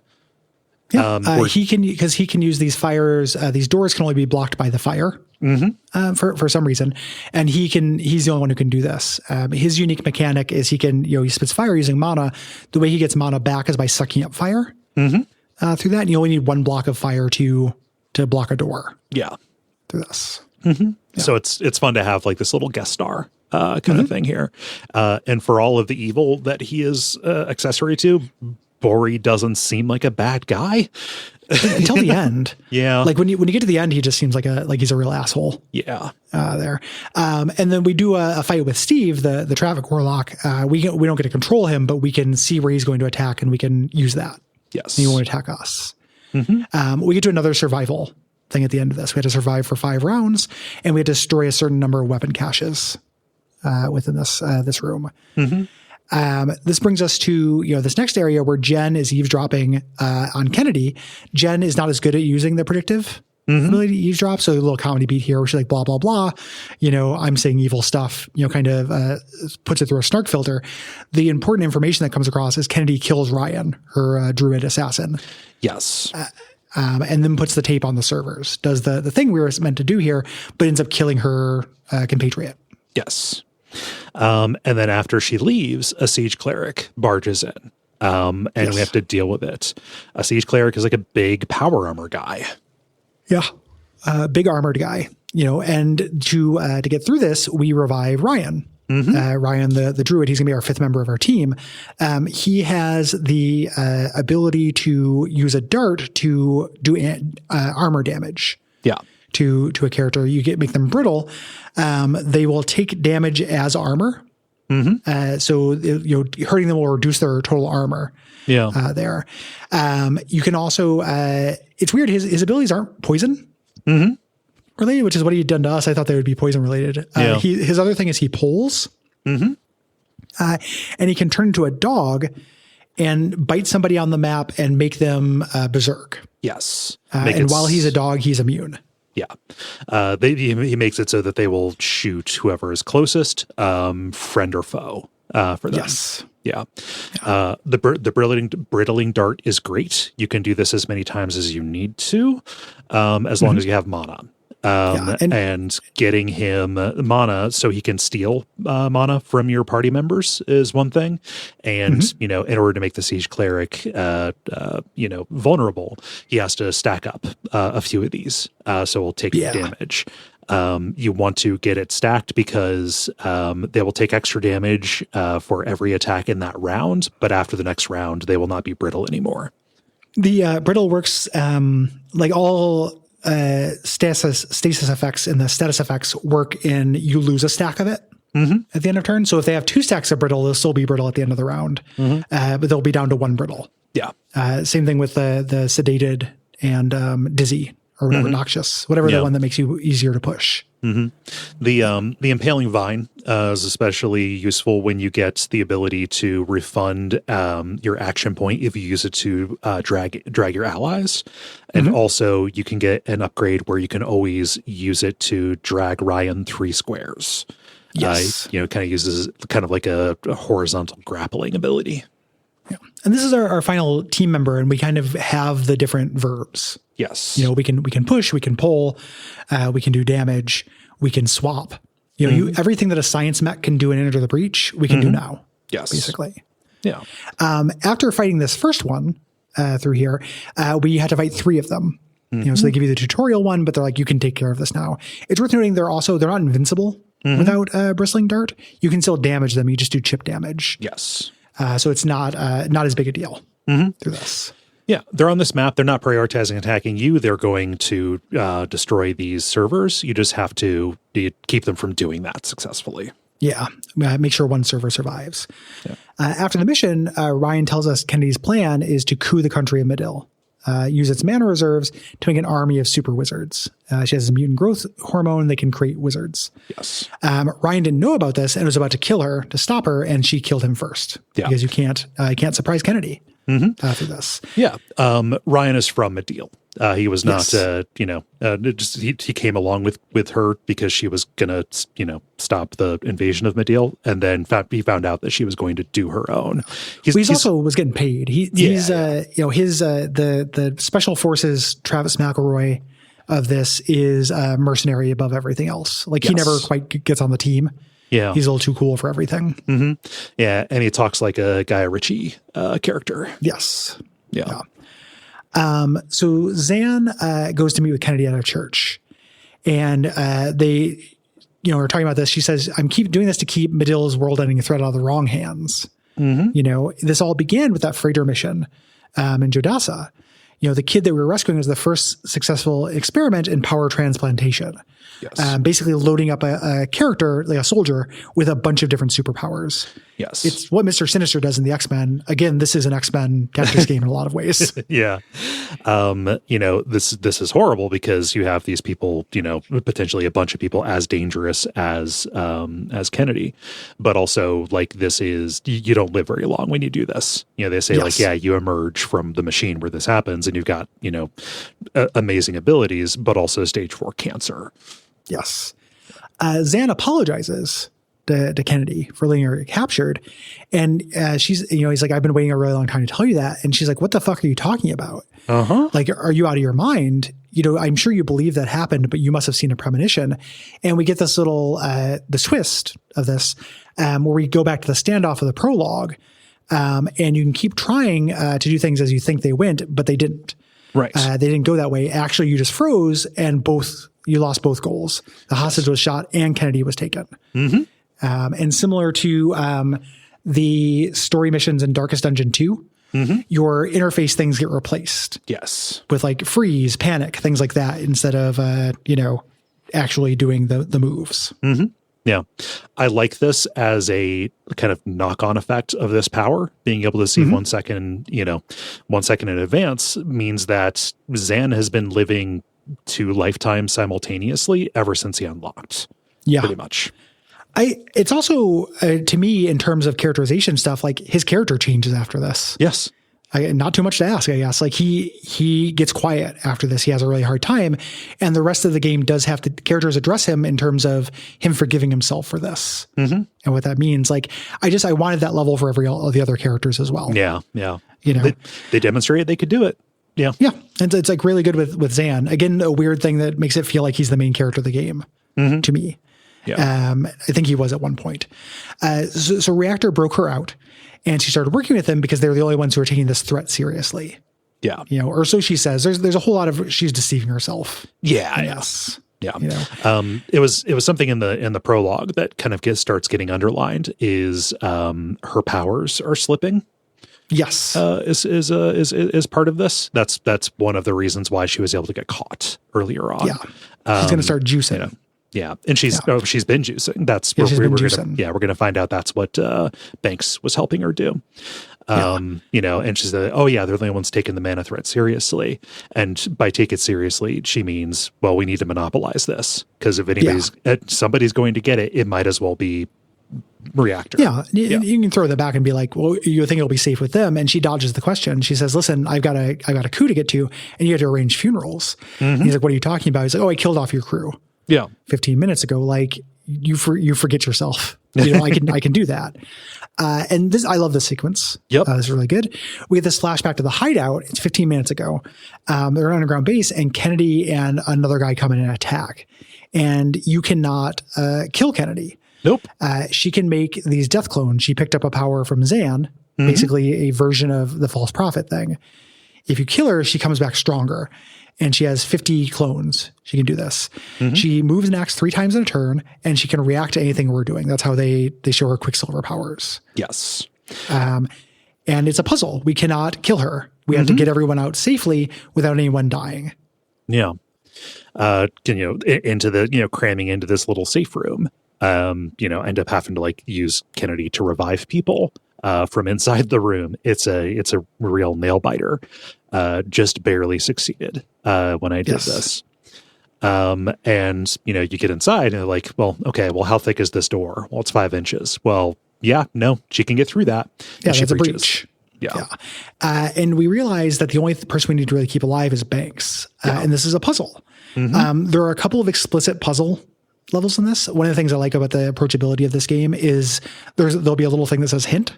For this. Like I did not need to use the hint, but after I figured it out, I clicked to see how it revealed it. And it does it in a good universal hint system way. Like it slowly leads you to this. This relies on you remembering something about Death's Door, which is that it doesn't kill you. You just pop out an hour later. Yes. So you have to get Banks to go through her own Death's Door, and then everyone else can die because Banks is going to come back and revive them. Yes.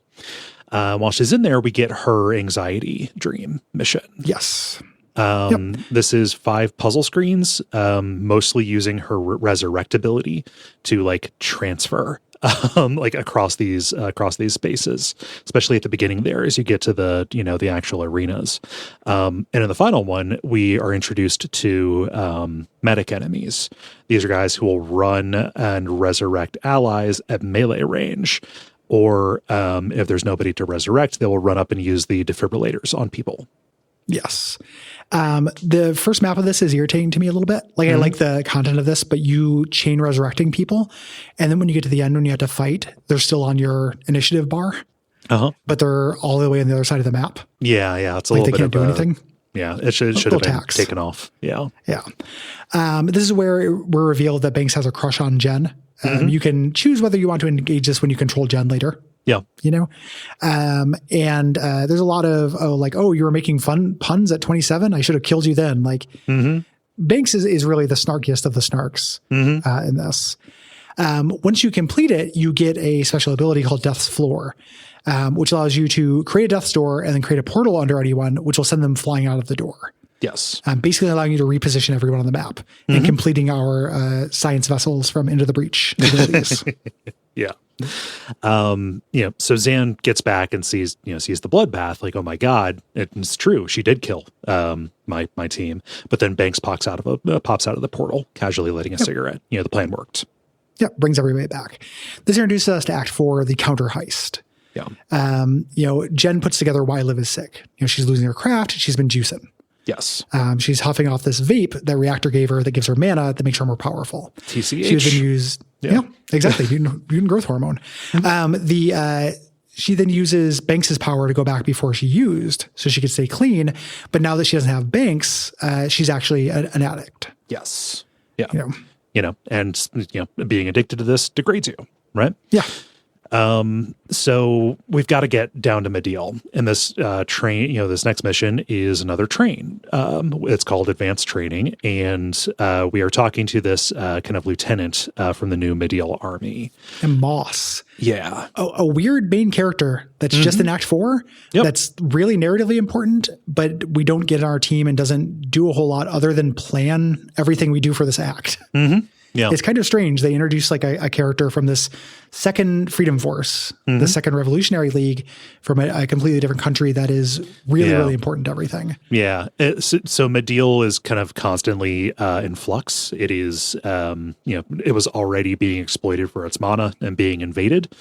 Because of that, just recently, the new Mediel army took over. Like, she is the kind of the leader of the militia that is keeping the peace as they are trying to get the government set up. Yeah. Yep. And their plan is they want to destroy this mana reserve. They're sick of being a ball for the rest of the world to toss around. We don't want this. And we don't want to have the ability to end the world. That's dangerous. Yes. So there are two trains running alongside each other.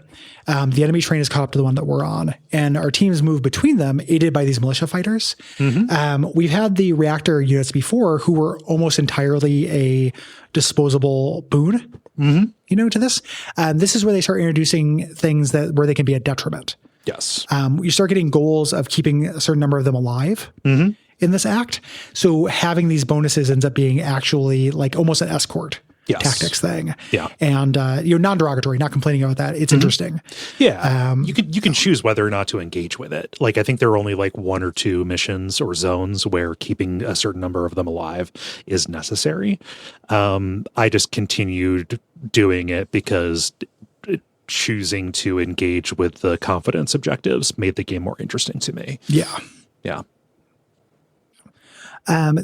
We also end up having shield drone operators here. They will send out a little drone that will create a barrier around enemies. You can walk through them, but you can't shoot through them. Yes. And then chasers who will run after you to hit you. Melee enemies, they can move between actions. Yeah. They move every time you do something. So it's important to keep an eye on them, and it will change your order of operations. Yes. Yeah. And sometimes you can't get an action in before they come in and attack. They are difficult to plan around. Yeah. Really great use for Dahl. Dahl is a real all-star, putting things in their way to slow them down, or swapping with them and putting them all the way at the other end of the train. Getting them to take a really long time, kind of reset their run up. Yeah. In each of the zones here, you can get to a terminal and like lower a little bridge between them. Keeping the bridge up does reduce mobility, but it does give you more cover to keep people safe. And you can toggle it. Yeah. It's real neat. I love the train missions in this. The last mission, so the final zone, you have to get Moss to the warhead at the front of the enemy train so she can rig it to blow. And then you have a mission where you have 3 turns to get everyone back on the allied train before it explodes. This was the first mission I thought was hard. Yeah. Zan and Dal start all the way at the other end of one train, and there's just one bridge. So you have to work your way across this train full of enemies and make it over within 3 turns. This was tricky. Yeah. To me. We start getting the backloaded anxiety dreams. We get Dal's dream here. Not prompted by anything. She didn't go into a death's door. She's just in this to work out some aggression. And her dream self is kind of asking like, hey, why didn't you leave Kalan sooner? Like just kind of asking, why have you stayed kind of in stasis, committed entirely to this fight? Yeah. And ultimately kind of the realization at the end of this is that Dal needs a vacation. Yeah. Work-life balance. Yeah. Basically. The gimmick here is the version of her that she has with her has every ability unlocked. So every perk. I ended up finding this a little bit odious in terms of like, you unlock a perk and then you learn how to use it. Just having to remind myself what every perk was. I did. Like, it allows you just to pull up a list, but I wasn't used to using any of these. I hadn't internalized any of them. Yeah. So this ended up requiring more I want to say more thinking. The whole game is thinking. It ended up requiring, like, I had to throw out a lot of what I knew to make this work. Yeah. It breaks a thing where you want to have abilities kind of slowly meted out, kind of the same way that they met out the characters kind of slowly. Yeah. So you can learn how to learn how to use them effectively, right? The problem that I ran into was I got confused between which Dal was which. That happens too. Yeah, and so I would like get one of them into position and be like, all right, I'm going to use this. And like, no, that's the other one. Dumbass. That Dal doesn't have the thing. Yeah. A little irritating. These are, again, puzzle missions. And Super Dal has a thing, can swap with anyone regardless of whether you have line of sight. This is the ability you get at the end of this. Yeah. And she dreams of shotgunners for the first time. So this enemy is introduced who will rush up and shoot you in the 4C phase. You can see a little kind of cone. Yeah. That is their path, like where they can shoot and where they can run. Yeah. So, the conversation that they're having turns to Dal's awakening. This is her killing the priest and taking the armor because, the oppressor shouldn't have the right to it. She did it to save her husband, a revolutionary named Jita, who, she kind of has been doing everything. Like, what would Jita want me to do? Yes. And this gives you that ability to swap with anybody, which is really strong. That's a mana ability. It doesn't take an action as long as you can get mana. Yeah. And you eventually can get a thing where it refunds the mana if you switch with one of your own teammates. Basically, anything that refunds mana is ludicrous. Yes. This starts the next mission here, Fort Osprey. Moss briefs us on what we need to do. We have to take back the Villa Medil, the seat of the government military power, and we destroy their supply of craft coffins. These are the things that stick mana into people to turn them into super soldiers, basically. The craft coffins explode when you shoot them, stunning anyone next to them. So introducing kind of, there have always been little exploding barrels and stuff. Yeah. That are part of this. These are really handy. Stun is really powerful, obviously, and these will be on most of these maps. Yes. There have been like little shock generators you could shoot too that will induce stun. This is just a larger area of stun that'll be here. So I ended up like accidentally stunning my own guys through this, just by forgetting that somebody was there. The second zone introduces super heavies. These are like normal heavies, but they've got like Gatling guns. They have more armor and more stability. And in their enemy phase, they will throw out proximity mines. That if you run through the affected area, they will blow up. It is not blowing up at the end of the turn. And you can use an action to defuse them if that is the only option available to you. Yeah. Basically, they try to hem you in to an area where you can't take cover so they can shoot you. Third zone introduces shield generators. These are objects in the world that you kind of frustratingly cannot destroy. You have to turn them off. That will make everyone in the level invulnerable to damage. They'll regen a certain amount. You can still damage them. You can out-damage a shield generator in a turn to kill somebody, and you can throw somebody out a window. But if you want to do your regular damage, you have to turn them off. Yeah. This is an effect that's over the entire map. It is not localized like the previous invulnerabilities are. So basically, you have to kind of make this run around the level to turn these off or absolutely focus fire on somebody. I would have liked to be able to destroy them. Me too. I was surprised you couldn't. Yeah. The final zone has you working with all your guys, all 5 of them. And it's really great to just use all of these powers together, I think for the first time, to just stomp on people. Yeah. Yeah. The whole team together works really well. Yeah. You get at Medill militia headquarters and talk about the plans for this counter heist. We're going to do this final a little bit here. Kind of planning what they're going to do. They cannot destroy this mana, just normally, but Bori the Pyromancer can. You have to get him down there. You have to get him to cooperate. Yeah. Everybody takes a nap and we get our anxiety dream with Ryan. Yeah. Previously, there's a system that's called chats where you can have characters will just talk to each other. Yeah. In between, which was wild to me the first time I saw that. I was like you have more chat. Like this game stops to chat so much, and you have more chats than you can actually put in. If you do one of those, though, we can find out Ryan's backstory. Yes, which is kind of cool. Yeah, so that's one that actually comes up after this is the conversation that he has with Dahl. Also, like that chats thing is a tab on the menu. I think there are only 4 of them. 4? Oh, there are way more than 4 chats. Oh, yeah, there are 8, I think. Oh, yeah, there were only 4 that I found. Scroll down. Yeah, they're all on the page there. I don't think they're optional. No, I mean they're optional. You don't have to do them. I don't think having them show up on the menu is optional. I mean, like you don't do anything to make them trigger. They'll always show up on the menu as a chat. Yeah, but just like it's the left column has ones that you haven't seen, and the right column has ones that you don't. There is nothing to scroll down on for me. I don't know. And you only I don't know how that would happen. You only have 4. Yeah, I don't know. Yeah. But in this is the reveal, his anxiety dream, that the human version of Ryan that we've seen it is not his primary form. We have human Ryan working with his dog self. Who speaks and barks. And when one of them is a dog, the other one is a human, and vice versa. And these puzzles involve using the dog form to avoid attacks in the 4C phase. Knowing that, and also knowing that when you do the rabid dog bite ability, you can move pretty much as far as you want. So it is another way to get Ryan across the map, is to do this. And you're invincible because nobody will shoot a dog.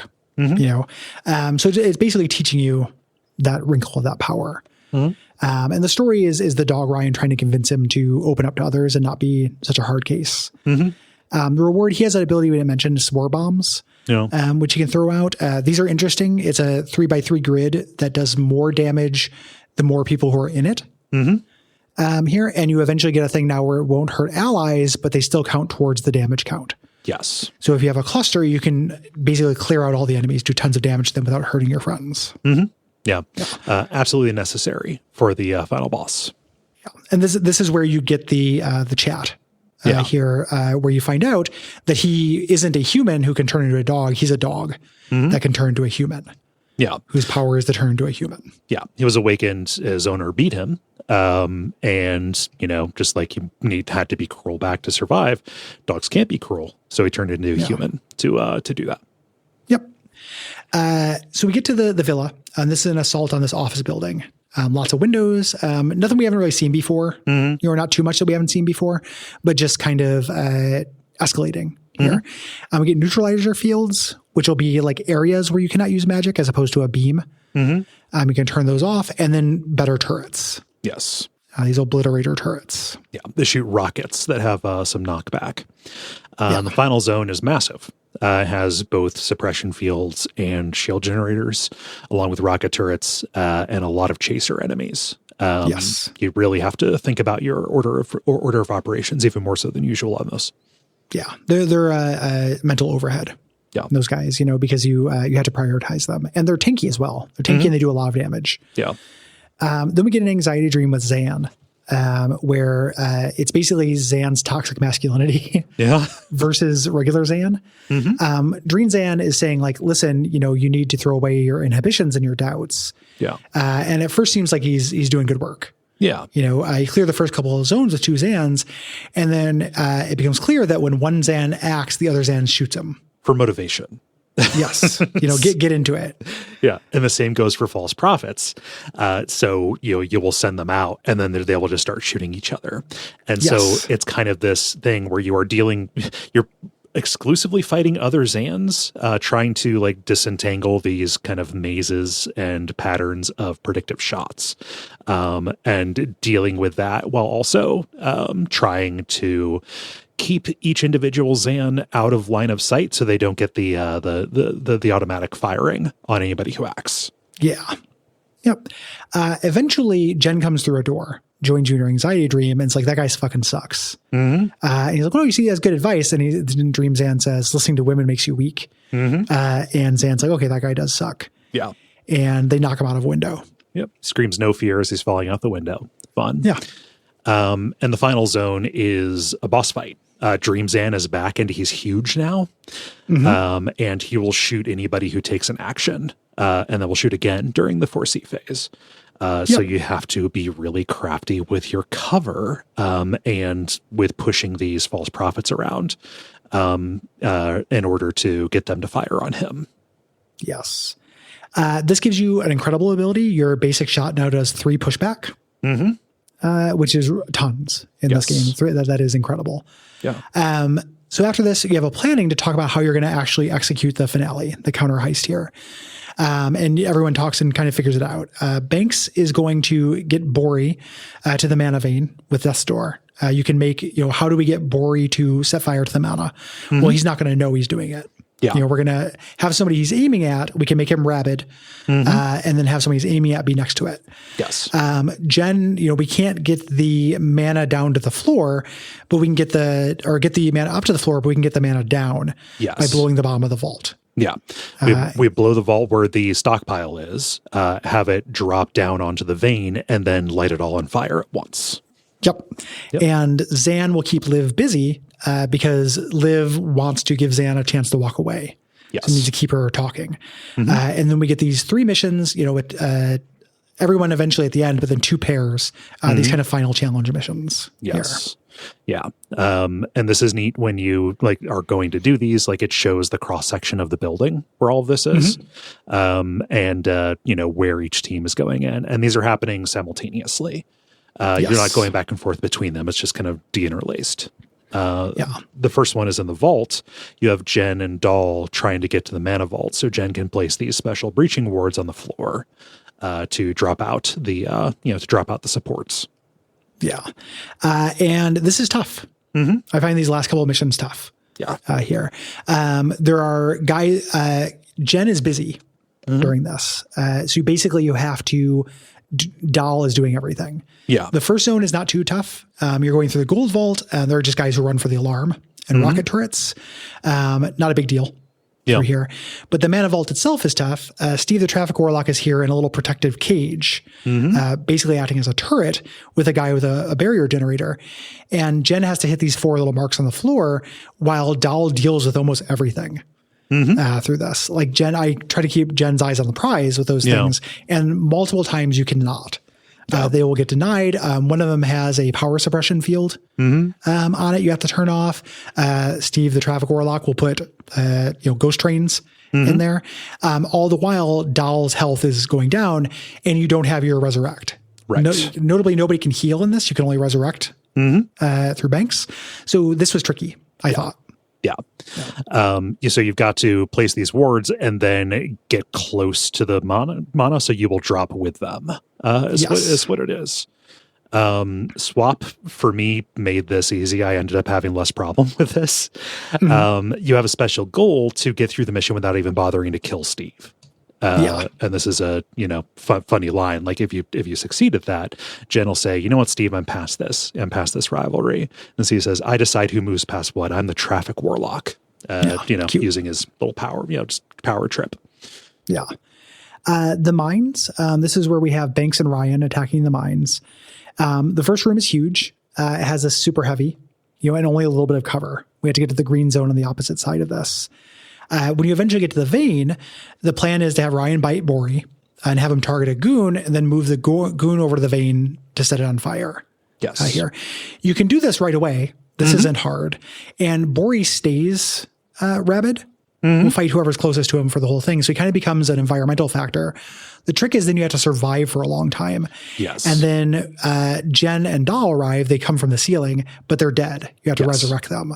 I'm here. And then you have to take a rabid Bori and get him to attack somebody to light up the stockpile that just landed as well. And you can blink out. And for some reason, this is the first time where you can only blink out one member a turn. Previous to this, you could always just blink everybody out, but now you had to wait. Yeah. And I also found this kind of tricky. Yeah. These last 3 missions I thought were hard. Yeah. This was rougher for me, just because I didn't pay that close attention to the objectives. So I thought, if the veins burning, the stockpile will burn too. I neglected that extra step. So I put myself in a bad position after reviving Dahl and Jen. And they're just nonstop reinforcements popping in. You have Bori as an asset who will attack whoever's close to him, but he will, you're constantly moving people around in this. Like, it piles up things you have to keep in mind. Yeah. Oh, and the stockpile is like dead in the middle. So getting around, there's no like straight line to do it. Really. Yeah, it's also not next to any walls like easily. So you have to have him, position somebody next to him. He's also being attacked by resistance fighters, which puts him on a clock. You have to keep him alive. Yeah. Yeah, it's tricky. Like, this is a hard mission. And the next mission I also think is hard. Oh yeah. The next mission broke my brain. I froze up on this for a long time trying to what the fuck can I do? Yeah. It took me 2 tries, enough, or, I failed it and then gave up and went and had dinner. And then came back. It was one of those things. And it had that great video game feeling where when I came back, it was fine. Yeah, yeah. That great, like, oh, no, I get it. Yeah. I just need to make fewer mistakes before I got it. Yeah. So, you're on the roof. You do a first little zone. These little prequel zones could have not been done, I feel like. With Zan making his way across the roof, nothing's really there. Just introducing you that you can get get mana by picking up signal flares. Yeah. There's also a helicopter that is dropping reinforcements every round. You can see what is going to come and where it's going to drop. Yeah. But you just have to make your way to the other side. But you get to the final boss arena, this huge rooftop where Liv is there. And there's a chopper dropping reinforcements on her. She is down bad from all this mana use, and getting a drug addict. She only has 4 clones left. Each of them will get stronger. So we have to kill her 5 times. Yes. But she's used this mutant growth hormone. She can now use Dahl's swap ability. And with her time travel, with her Quicksilver speed, if you shoot her, she will switch with whatever she has highlighted before the hit. Yeah. And you will do damage to your own asset, your own person. Yeah. Eventually, when you first start out, there's just like objects. Yes. She'll trick you into shooting objects, which is an unlockable ability for Dahl. Yes. But eventually your own people will join the fight and she tricks you into hurting yourself. Yeah. So you have to survive a couple of rounds with just Zan and her going around and just bodying him. And the other team members will come in kind of one by one, turn by turn in the order that they blunk out. Yes. So like for me, this was just a matter of surviving until I got enough people in. Well, I mean, yeah. No, I know. I just like it. Blunk. Not a criticism. Yeah. I just wanted to draw attention to that word. I didn't know if that was going to be too snarky. Yeah. Are we going to talk about how you just blunked out? Yeah. But yeah, they'll come in the order, and each of the confidence awards for this objectives will tell you like a little bit about what the actual way to do damage to her is. There's really no way to do it without your own people dying, but you have to use kind of these counterintuitive synergies in order to get her into the right place. She's also using Jen's chain shot to hurt 2 of your teammates at once. Yes. While getting reinforcements. Yes. Constantly. This is hard. It's worth reading the hints on this, even if you haven't done it. There's a great little bit of developer commentary on the final hint where it tells you an edge case. I can't remember. And they're like, if you can figure out a way to make this work, you're smarter than we are. Yeah. If you can figure out a way to use Dahl's swap in order to interfere with her swap, you're smarter than us. I think is what it is. There's a way to do this if you can make it actually help. Yeah. And there's a bunch of different ways to do this. All of your characters have a way to get through this. She will duck the predictive shot unless you can swap her into it. That's one of the tricks. Yeah. Chain shot will help because chain shot hits 2 people. If you're hitting the person she's swapping with, she's still one of those people. Basically, I ended up using a lot of banks and poisoning her.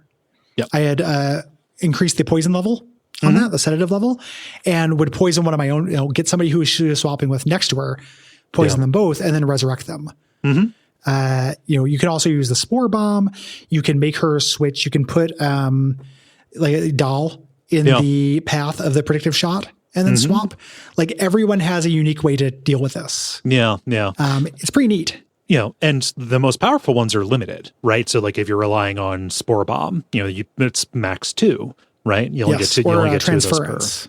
Or transference will work as well. Yeah, transference works, but it's only 1. But you can just like burn through a clone by setting up transference on on one of your dudes and having doll charge into them and transfer that damage onto her. Defenestrations will also work on this. So yeah. Tricky to do with the swaps, but you can do it. Yes. It's a really good final exam. Yeah. Like it was a real puzzler. I was sitting down, I was like, every single thing I do is just getting me slapped. And then finally I started putting it together, through the hints that came in through the objectives. To put it together, and then I read at the end I read the hints just to see if I figured it out right, and I did. Yeah, they're really smart. Like this is a really smart last level. Yeah. Really, really, really cool final exam for this. It's worth noting also her clones get stronger, get more hit points. So like tricks that will work early on will not work later. The spore bomb might kill her early on, but it won't later. Yes. So even the order you do these also matters. On her final life, she calls the leader of the reactor and has him send in 3 ultra heavy gunners to the roof. But we just have to finish her. So as long as she dies, the game ends. We don't have to kill those guys. Yes.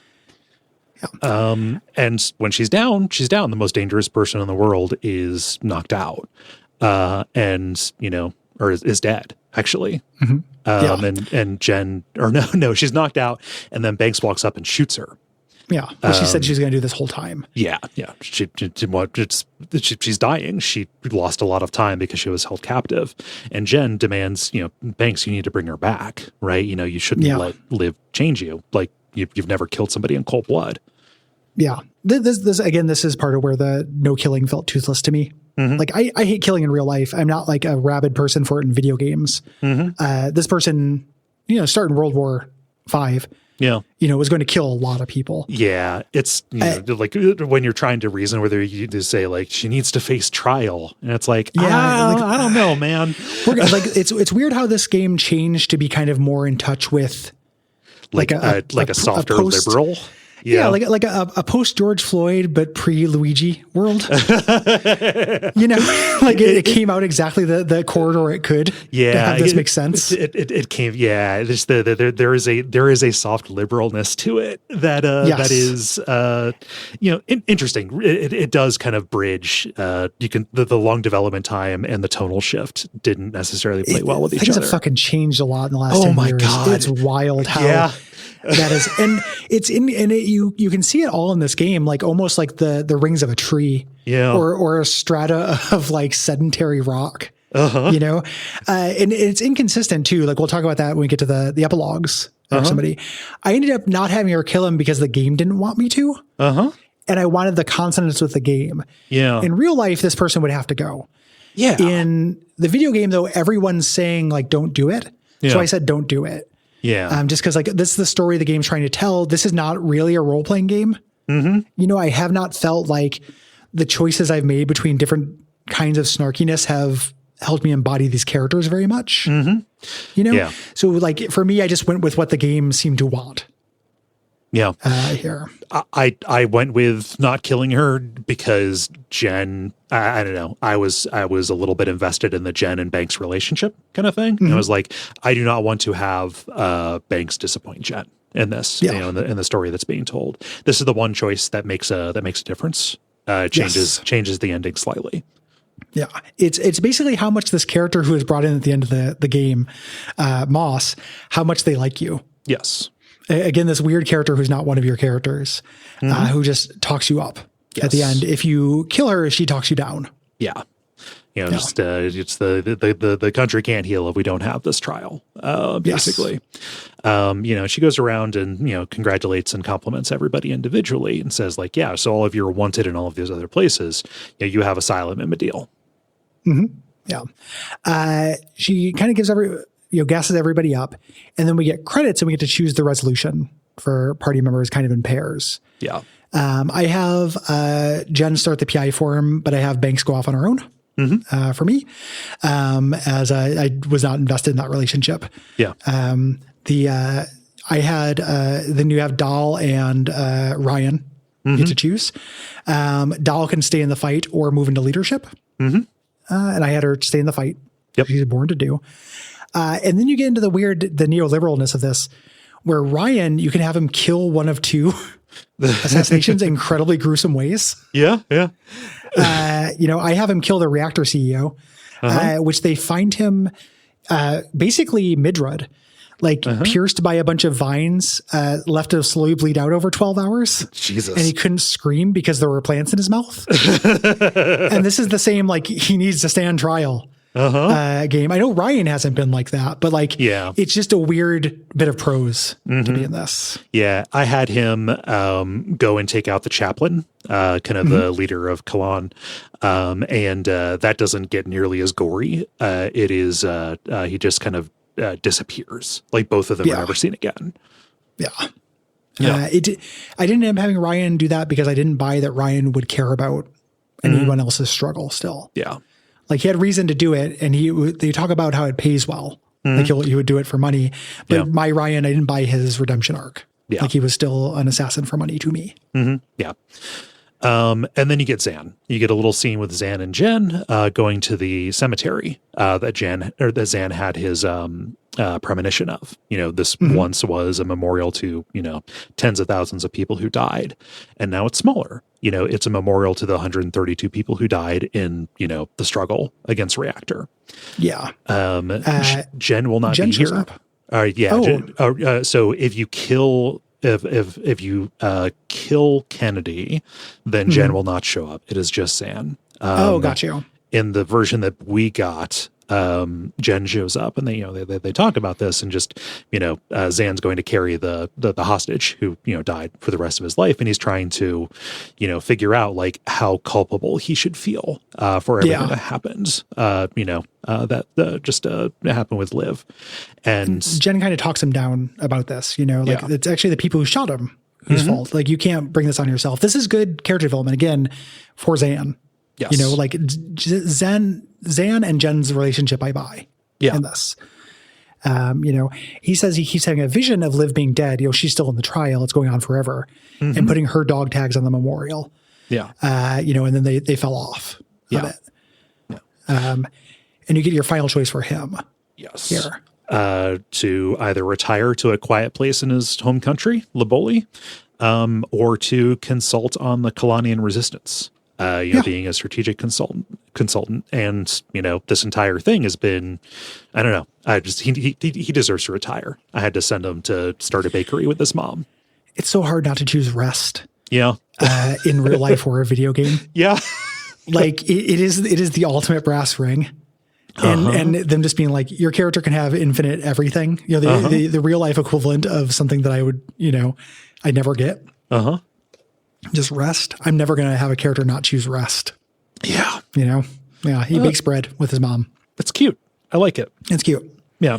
Also cute is the photo at the end. Tactical Breach Wizards. I like that. Yeah. Everybody hanging out. They have a little developer note. We did this. We liked it a lot. We couldn't figure out a way to put it in. So here it is. That's very cute. The developer talks to you directly in this a lot. The hints and stuff. That's kind of a really kind of homey feeling that you find in a lot of Tom Francis games. Yeah. That I really like. Mm-hmm. Yeah. And that's Tactical Breach Wizards. A great fucking game. Really, I love really it. I love it so much. The writing hit better for me than for you, but I think both of us come together on just the mechanical tightness of this. Yes.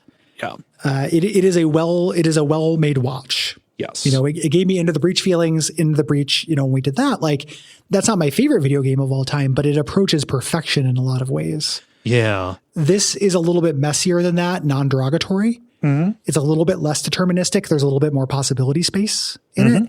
And it has that narrative, which allows for a little bit more mess. Yeah. Again, non-derogatory. Like there's context behind it. Yeah. It's not just, and I say that there are people who went to bat for the writing it into the breach, which drives me nuts. Or makes me feel like an alien. Like, how are you reading that? How are you paying attention to that even a little bit? Right. Yeah. This is it's supposed to be like a toy box kind of thing. It's a toy box of puzzle challenges. It's a chess game. They're chess puzzles. Yeah. This bridges that gap really well. And is just like an excellent tactics game. Yeah. When I think about this in conversation with Heat Signature, I think about, Heat Signature for me, the joy in that is coming up with a plan and then having it go wrong and needing to adjust. This also being kind of like that, but just with a different interaction model, I think is really neat. That the developer is kind of engaging with a similar idea in different ways. In Heat Signature, there's a lot more chaos. Yeah. Like the joy of Heat Signature is in unexpected things. And you get that in this game as well, but it felt I was more responsible for it. Like I would do a thing, I would learn from it more. Yeah. And that felt really good. In addition, just the interaction model being that's one of my favorite things in video games. Like small unit tactics is up there for genres for me. Moving your guys. I want to move my guys. Love moving little guys around.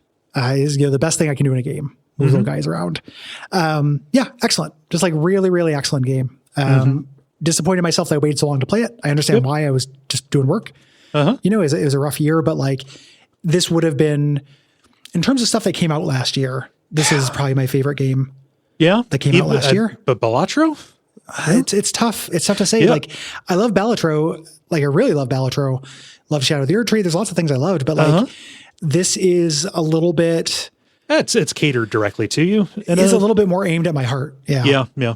It's up there. It's hard to put a difference between them or put a hair between them.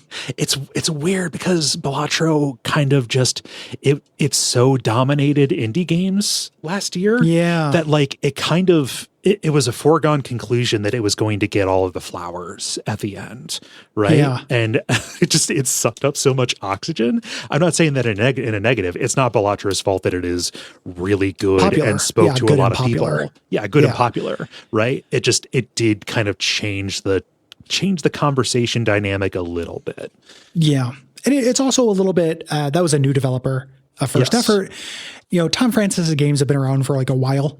Yeah. He's been doing this, and I felt a weird sense of parasocial like happiness for him. Oh yeah. Having released this, as somebody who like, whose games always have a really strong personal touch, a really, really obvious sense of authorship. Like you can tell a Tom Francis game from those 3 games, from this Defenestration trilogy, and the being like, my boy did it. Like this is fucking real. Like you could show this to somebody in a way that you kind of have to be tolerant of a certain amount of indie aesthetic to like play a gunpoint. Yeah.